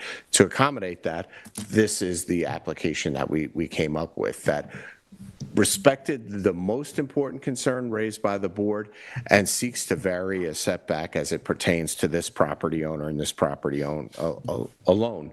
The other comment that was made that it said it is possible to relocate the residents 5 feet. That's not in front of the board right now, so I'm not really prepared to address that, but that was looked at by the board at that time. So we're not coming, that's not under consideration by the board. I would be more than willing to provide the board with a proposed covenant, some sound attenuation strategies, and for you to look at in consideration of this, and would be happy to do that and do that as quickly as possible if the board deems it necessary. We were trying. The reason we're here in the first place is we didn't get the opportunity to work with the board when the pool was denied. I was trying to work with the board tonight to try to make something that you can stand behind if you're thinking of considering all of the impacts and trying to minimize them. I'm happy to do what I can and have that submitted for the board to review as part of the record of this application. Thank you. We can also condition it too. Yes, you could. Thank you. Excuse me, ZBA, just for the record, do you have any other questions for Andy's representatives on the line? You got the two? No? Okay. Thank you. I have no questions. Joan, did you have a question? Well, are you saying you want to leave the record open for a week? No, we don't want to leave the record open.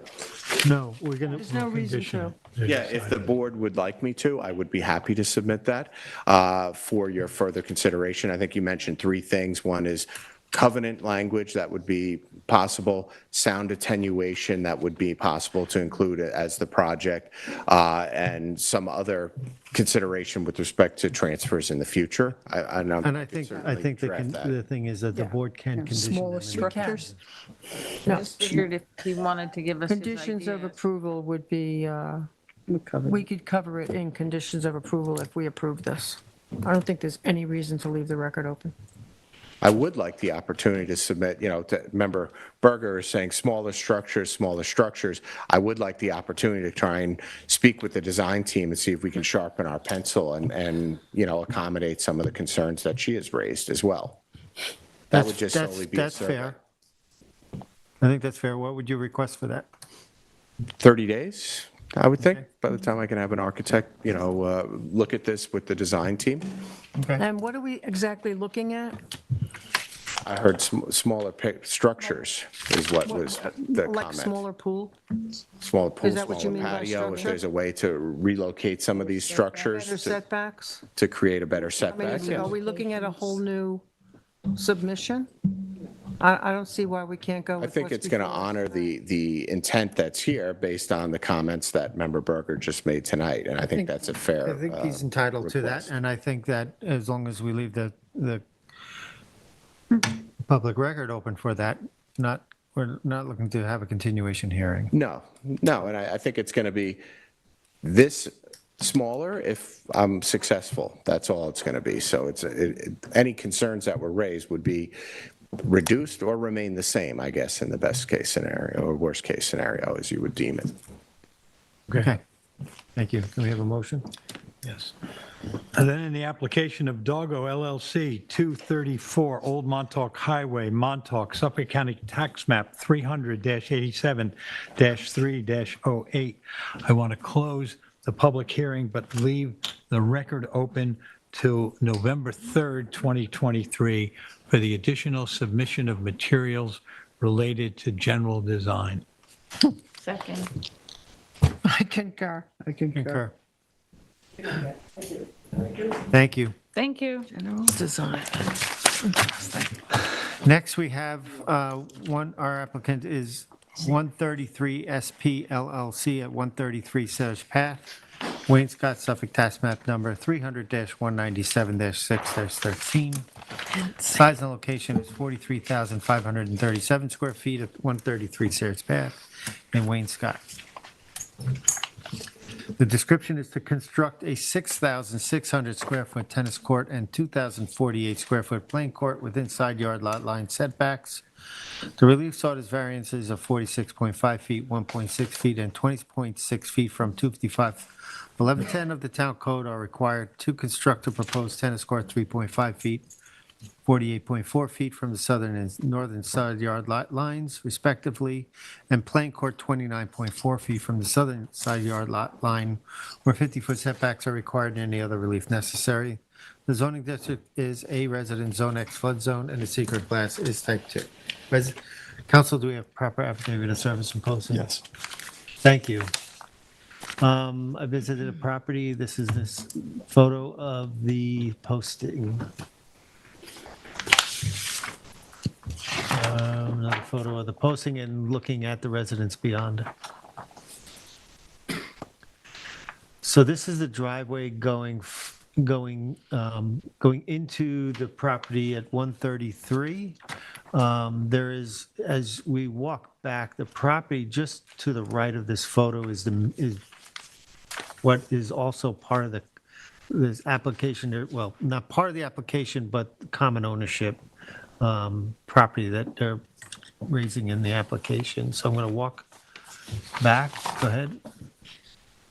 This is a photo of the residence to the right, or to the east, I believe. Next. Scanning over, this is a photo of the rear yard, basically of 133, and they're actually using it as access to the adjoining property for construction of a swimming pool. Just another view. Next. This is a photo looking at the property line and the neighboring house beyond. Next. This is a project, this is a photo of the adjoining property and pool construction down below. There's an elevation change here. Next. This is the location of the proposed tennis court. And that's the property line right to the right of this photo. Next. Again, another view of the proposed location. There's a new house that's gone up in the property behind that. Next. And again, there's looking back now, where the construction access is. Go ahead, next. This is the side yard lot line. This is exactly where the tennis court is proposed. Those stones right there are in, they're there for the construction of the swimming pool, which is beyond that edge line. Mm-hmm. Next. And that's it. Thank you. Brian? Where's this? Thank you. Good evening, Mr. Chairman, members of the board. Brian Matthews, Kirsten Cooley here for the applicant, 133 SP LLC. As stated in the technical analysis memo and by Mr. Chairman, the applicant is seeking side yard variances for the construction of playing courts on their residential property. It was briefly discussed a little bit, but in order to fully discuss this application and understand why we feel it should be granted, I want to first get into the property itself, as well as the neighboring properties that share the same beneficial ownership. As we've discussed, the applicant is the owner of, has the same beneficial owner of 133 Sayers Path and 141 Sayers Path. It's also the same beneficial ownership of 145 Sayers Path to the north or the south. I get a little confused there. And is their intent to effectively have these properties operate as a family compound? And the only impacted property as a result of this application is the property in the middle, is 141 Sayers Path. The variances requested, aside from the pretty minor 1.6-foot variances, are from the two properties' shared lot line. In short, the only neighbor, or the only properties affected by this application is the applicant themselves. It's important to note, as I believe the analysis memo does, that there are no wetlands or protected natural features that are the subject that are on these properties at all. The only relief needed is for yard setbacks. So having said that, I want to just take a few minutes to go through the concerns that were raised in the analysis memo and advise why we think the board can be okay and not really have those concerns going forward. The first issue that was raised is that of the clearing. As you can see by the survey, the proposed clearing on the property is within the limits allowed under the town code. The applicant's not seeking any clearing related relief. If the board would like the applicant to submit some sort of construction protocol to show how the clearing for the tenants for the playing courts would be done without going over, we're happy to do that, and to ensure no overclearing. So we'd be happy to get that and to submit that. The second concern that was raised is the size of the lot, and the argument that perhaps not all lots can fit all amenities. And to be clear, I understand this argument. I make it often. However, I think in this instance, when you have no natural features, we make that argument a lot that, there's wetlands here. You can't just cram everything in here. You're going to impact the wetlands. You're going to impact the beach grass, whatever that natural feature will be. When you don't have those natural features that are at issue here, we believe the 1 acre size of the lot falls in favor of granting the application. If, for instance, this lot was 2 or 3 acres, makes it a little bit tougher to come in here and say, I can't fit this anywhere on my lot. I need to put it on the property line, or I need side yard setbacks. As there'd be obviously more room, and ostensibly you could obviate the need to seek any relief. It's not the case here. So when that factor is looked at alongside that the applicant is within coverage, within clearing limitations, we think the size of the lot should be a positive factor towards approval. The next concern, and it seems to be a topic that was addressed previously, is to, how to protect any owner, any future owner, to the extent there ever is one, or anytime soon, of 141 Sayers Path, which is the middle lot, which is the impacted lot. However, in the odd circumstance where our clients opted to sell what is effectively the middle lot of this 3-lot compound, of these 3 adjoining lots, any future owner, as Andy and Joel both talked about and the board did, they'd be voluntarily purchasing this property with eyes wide open, knowing exactly what was on the neighboring lot. I actually had it here. If the board wanted us to do some kind of notice covenant to say, hey, look, if you're looking at 141 property, know that variances were granted to allow this tennis court to be where it is, where otherwise, because of the common ownership, and otherwise it wouldn't be. Similar to what the DEC does for wetlands, what have you, we're happy to do that. I don't know that it's necessarily, I understand the concern to say these variances are going to be here in perpetuity. But it's not a circumstance where nobody would be forced to buy that lot. They would voluntarily do it. They would come in and say, I'm okay with this tennis court being here, or if not, I'll screen it off myself and I'll do whatever I need to do. But if the board would like some kind of notice placed on the properties, not an issue. And that leads kind of to the last item that I had here of the precedential effect that was raised by Tyler. Here, I don't think there really would be that effect. I mean, even in the various determinations that the board has issued in the last decade or so, was raised in the analysis memo. Given the rarity of circumstances of tennis court variances being sought, and the even rarer circumstance where the lots are both owned by the same property owner, same beneficial property owner who's volunteering to bear the full burden of any associated impacts with that, I think it's an issue that the board doesn't really need. I understand raising it, but I don't think it needs to be something that the board's needs to be concerned about. In our office, and collectively we've been doing this for a little while, we can only think of one property that sought 100% variances for a tennis court, and it was granted. And I have copies here. It's the Big Rock Holdings property. It was at 36 Louse Point Road. Oh, I remember this one. Yeah. Thanks, Brian.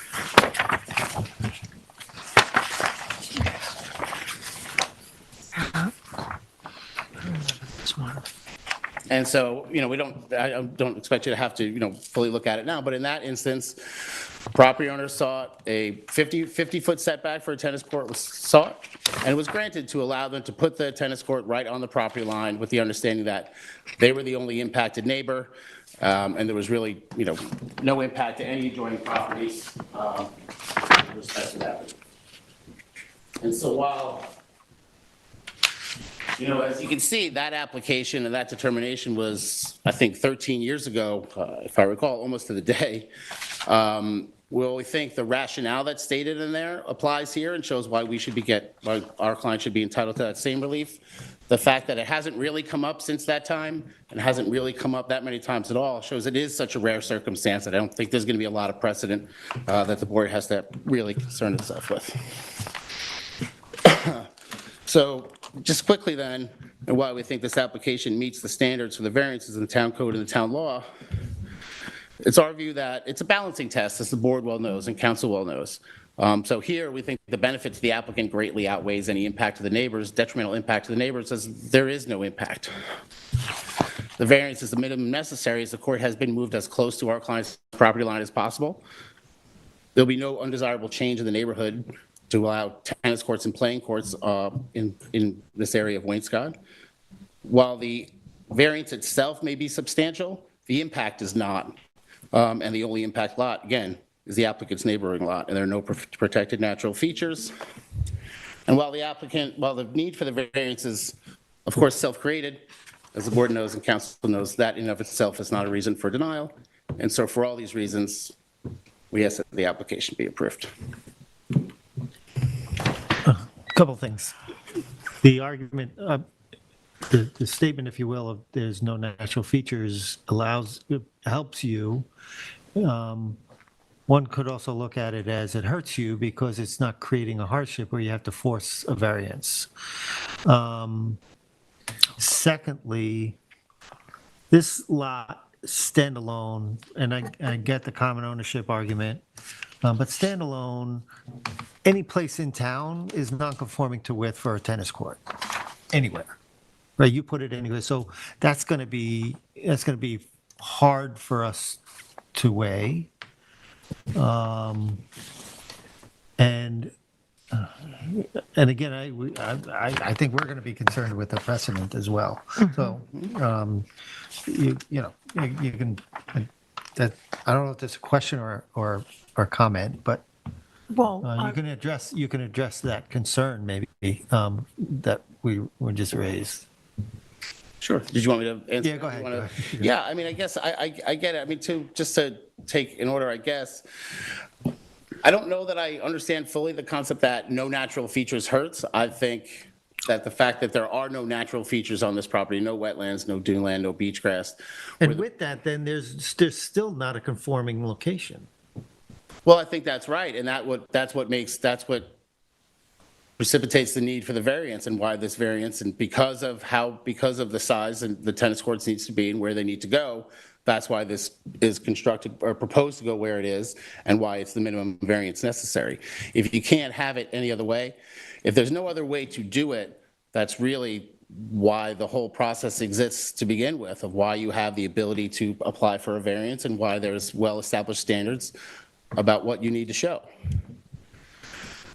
The common ownership, again, we can address that, but it's in the unlikely event that this middle lot of these 3 lots ever sold, again, it would be a voluntary purchase of someone coming in to say, I want to buy this lot. I know what's here. I know what's here. I know what's in the surrounding neighborhood. And I'm okay with that, but we're okay with putting any kind of notice covenant on there to say, make sure that people know and they can't come back and later say, I didn't know that this wasn't supposed to be here. But with respect to the precedent, I think and I understand boards generally it's a concern about this. Can somebody else come in and use this? And I think the fact that there are so few variance applications for tennis courts to begin with should assuage that concern. And so fewer, again, I only know of the one, applications where somebody says, I want to put this on my property line. My house is next door, my residence is next door. I'm okay with the impacts. The fact that there is no flood of applications pending in front of the planning department or the board should show that there is no precedent for that. It's not going to establish. And so I think that concern can be addressed that way. You just cited something that was 13 years ago, so you were using that to reinforce your argument here. If we allow this, someone else will come back and let them to use this to reinforce another argument. When you say there's no impact, there is an impact. There's separate lots. So all of that in the unlikely situation that they sell, boy, we have an awful lot of things we approve here, and they get sold pretty quickly after people make impassioned speeches about how they love their property. That's maybe an aside, but when we're looking at this, it does impact the neighboring property. There's another question, and that is when you own a property that's this configuration, maybe it's not a property that can allow can accept a tennis court. I mean, when you buy a property, you're saying someone else has got to be aware of their constraints. Well, you have one here. You have a property that does not allow for a tennis court to be built. So you're looking to move it over to a sideline and get approvals by saying, well, they're commonly owned. I think it was mentioned earlier by another member of the board that if that was of great concern, these could be conjoined lots, and then we'd be talking about something else, but we're not. This could be sold, and we would have allowed that tennis court to be on a property line. There's not much you can do there in whatever small distance you have. Well, no, I agree. And just to, address what I can, I think the fact that we put forward a determination that we think helps our application, the fact that it was 13 years ago, the fact that there's not a lot before that came in the interim, I think that, in my view, supports and, holds up our point that there's not a lot of these out here where all of a sudden you're going to see a flood of applications where, for instance, if we're here saying, allow me to put my tennis court, 50 feet from the wetland, allow me to put, whatever, my pool, my shed, my garage, 50 feet from a wetland where 150 feet is required. If you allow that, then there's a lot more circumstances where there's wetlands throughout town where somebody could say, well, I want to do that too. Why did they get that? I don't think that really equates to this scenario here, just as shown by even the planning department's acknowledged that there's not a lot of these applications that come to begin with. I think it was 8 in the last decade plus. Is there an impact? Sure, but there's no greater community impact. The impact is to one property and one property only, and we're that property owner. And so to the extent that, you can't fit this without, you cannot fit this without seeking the variance relief. Again, that's my view about, well, that's why the process is set up. That's why this whole process is created, to say, I can't fit this, but I should be able to because I'm not creating any problems, and anything I can do, I've mitigated. And so there shouldn't be a greater concern for the board going forward with anybody else, who might live nearby or own these properties. I mean, in terms of when we talk about precedent setting, which member Vice Chair Johan brought up, it is a concern because if granted, this would be like the largest variances ever granted for a Well, side I know yard. that's in the 10, but it would be But I mean, actually it's true. right in line with the one that had been granted So previously. what is but the yes. reasoning, I'm just curious about this because these things are coming up a lot. What is the reasoning behind not wanting to merge the properties? Well, I mean, there's a lot that goes into that. I know that, I think that was raised by one of the callers at the previous application. I mean, there's a lot that goes into that. There's the residents of this property. There's the residents here that would have to go. And then there's, these are, like it or not, these are valuable assets. And how would you that address you'd the really character- be eliminating, you'd really be substantially devaluing your overall asset, most likely if you took, that's why when people buy them or when people subdivide or they have lots that are non-conforming that are next to each other, if you're not getting advice to checkerboard that ownership so one doesn't go away, you're doing yourself a disservice. And so I think for those reasons, it's a lot to say, well, I'm just going to take this whole lot off the map and Have let you it not seen the exist. letter submitted by Carolyn Gluck? I did. I read that letter. And how do you feel about her being concerned about the character of the neighborhood and variances of 93% and 59% being substantial? I couldn't catch that last part. Well, she's addressing in her letter that she's concerned about this changing the character of her neighborhood. Well, I don't think, I did read her letter, and I have a number of thoughts on it. And she addressed the fact that these are very, very substantial variances. Yeah, I think we acknowledge that. I mean, it's 100% But I mean, it's something we have to look at. It's easy to say it for you at that podium, but we have to look at that as a standard. I mean, when we're making our decision, And so that's the one of the test things is, we're looking at. you know, It can't just be minimized or disregarded like it doesn't certainly, I matter. wouldn't do that. And I'm acknowledging that a substantial variance is, it's 100%, it's as substantial as you can get. However, the standard, you know, in essence is really, is it the minimum, is there another avenue that's feasible to do? And so we address the merger, and is it the minimum variance necessary? And here that it is, it's pushed as far down from the neighboring lot as possible, or else we'd really be seeking substantial relief from our own property. And then, you know, a third-party neighbor who may want to be impacted, who may not, who may, you know, object to that. So really, the whole idea was to take any burden this may have off the other property, which I think is 129, and eliminate it. The only final thing I was looking at, because I'm heavily into clearing. Yeah. The survey shows final limits of clearing to be 20,000, will be 20,578, where 20,884 is the maximum allowed. So you really are approaching max. And so we'd be under, and so I have no problem going to the contractor, architect, designer, what have you, and say, you know, we need a construction protocol to show how you're going to make sure that we don't go over this number, and how you know, make sure we stay within the confines of the code. And just to wrap up with respect to the letter, I had a few thoughts on it. One is, I think everybody should be able to voice their opinion, and it's part of the process, and it's great. But it's important to remember a couple things there. That's not a direct neighbor. Our property is here. There's another lot, Roxbury Road, and then I forget the woman's name, and then her property. So she's not a noticed neighbor. She's not anybody who would classify it as an aggrieved neighbor. But she's in the neighborhood, and she has a right. She has a right to voice her views and comments. Absolutely. But her property, under no circumstances, would be impacted by this at all.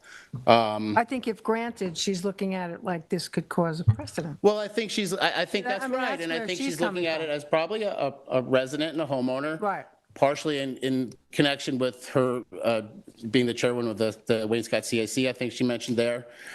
You know, it gets a little bit murky with, you know, CAC kind of trying to take an official position on applications, but that's okay. But I think, I don't think she's talking on behalf of them, though. She doesn't sign it. No, I don't. I mean, I know that she does not. Right, But with respect to the concern about precedent, it's a valid concern. Just her concern to raise it is no less important than Mr. Chairman's concern or your concern in raising it. And that's why it's our obligation to show why it's not only not going to be a negative precedent, we don't think it's going to be something that anybody can rely on as precedent at all, because of the unique scenario, and that bears out by the lack of these applications and the lack of these type of applications entirely, when you know of one. Mm-hmm. And so I think, you know, if you have an instance where you say, here's my memo of law, and here's 30 different wetland setbacks, as you've heard and we've done, and it becomes difficult, because then you're really talking about, well, how do I parse this one out? The fact that those don't exist, and, you know, in order to be agency precedent, really has to be the same set of facts.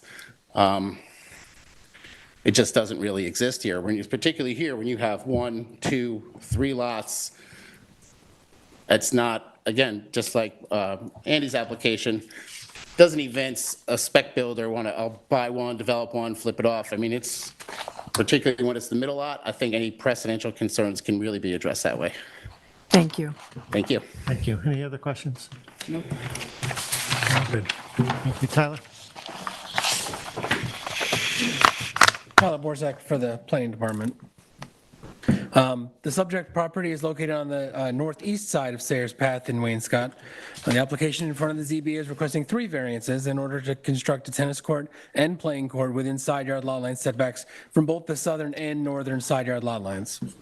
The proposed project includes significant variances from the southern side yard lot line, which the applicant notes is a parcel that is in common ownership with the subject property. The proposed variances would be the largest variances ever granted for a tennis court, but it appears that one back in 2010 is likely slightly more than this one.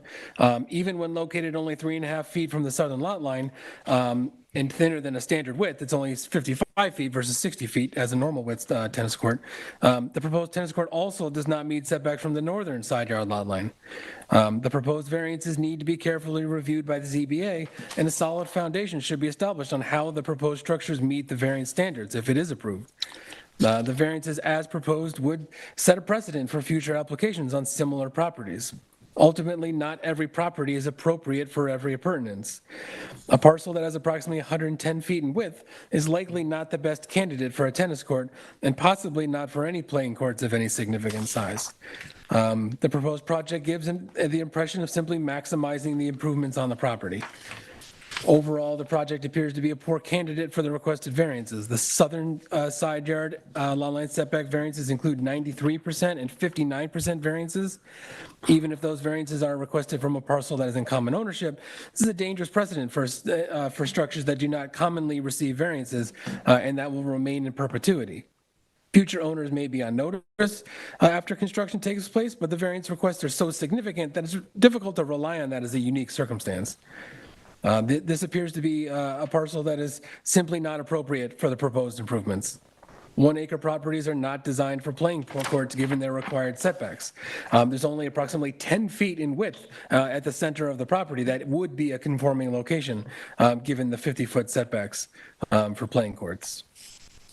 Additionally, the proposed playing court could reduce its variance request simply by shifting the proposed location slightly further north up against the 50-foot minimum setback, reducing the variance from the southern lot line by an additional 3.3 feet. That's for the smaller playing court.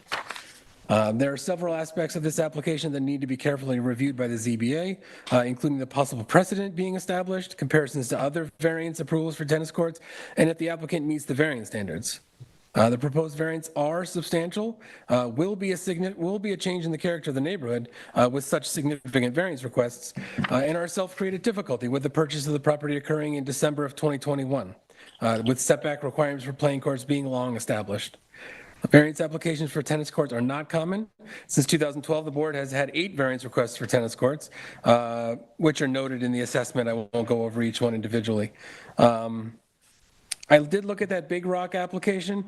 It seemed like from what I could tell on the survey and from briefly looking at the determination, it looked like it was almost a merger without actually merging the two properties. There wasn't a house on that property. There isn't one today. There's nothing on the property still. But there was no house on the property. It was just a tennis court on the property line right next to where the How can they have a tennis court without a primary residence? You have to have space for a primary residence. I see. The Seinfeld rule in the town code allows an accessory structure without a principal, as long as there's room for one, I see. if they're in common ownership. And Big Rock was just a tennis court, not a playing court. It was just both? one It was just a tennis court. Yeah. Would we be able to, what was the width of this lot? Because they're this one we're looking at is 110 feet in width. Big Rock had the width on either side to not need variances. They had met 50 feet on the north and south side. They just didn't meet it on the property line that they shared with themselves in that case. Other than that, I can answer any questions you might have. Any questions for Tyler? No, not for me. Thank you, Tyler. Anybody in the public? Nobody here? Matt, is there anybody on the phone? Yes, you do. Okay, let them in.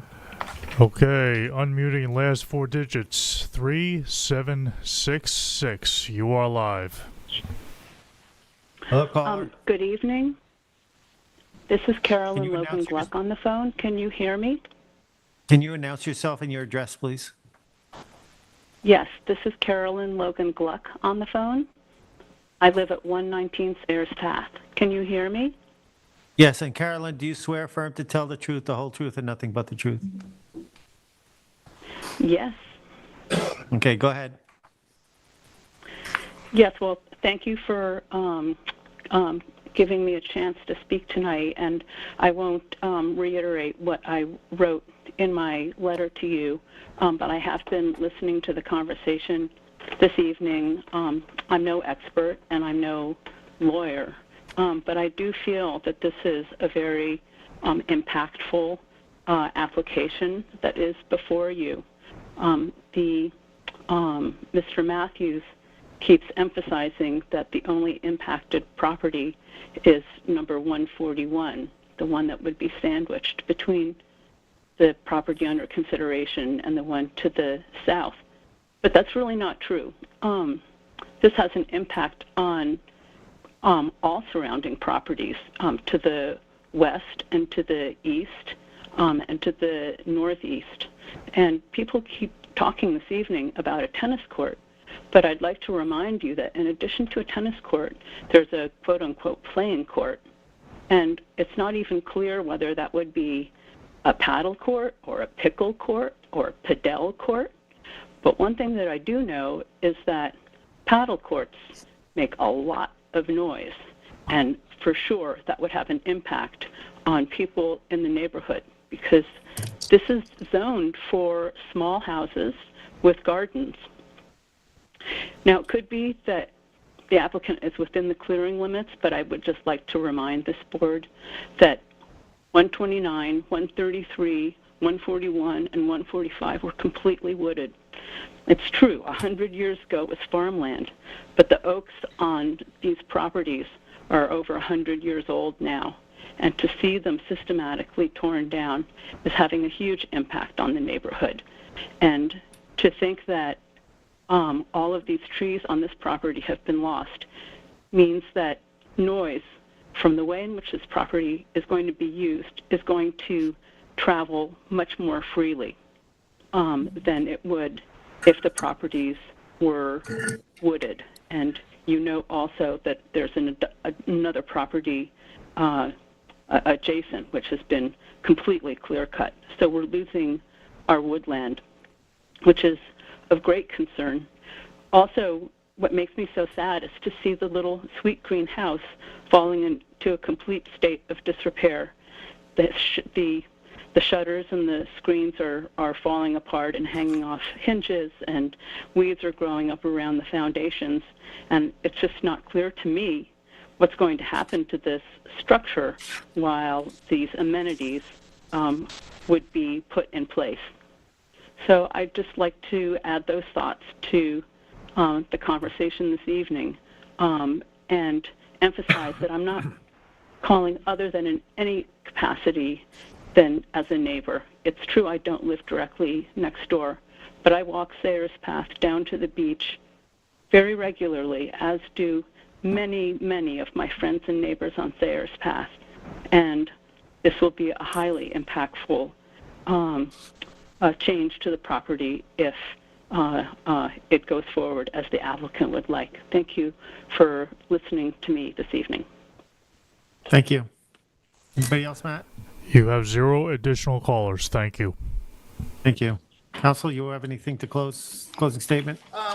No, not necessarily. I mean, I think, again, I appreciate the concerns, and I think, with respect to neighborhood impacts, which is, you look at neighbor impacts and neighborhood impacts, and I think that, to me, based on where this is located, where the properties are configured, and how far back off of Sayers Path these courts are proposed to be located, they're not going to be seen, they're not going to be heard, and they're not going to have any impact on the health, welfare, safety of the community, and the only impact would be to our client, who's the neighboring property.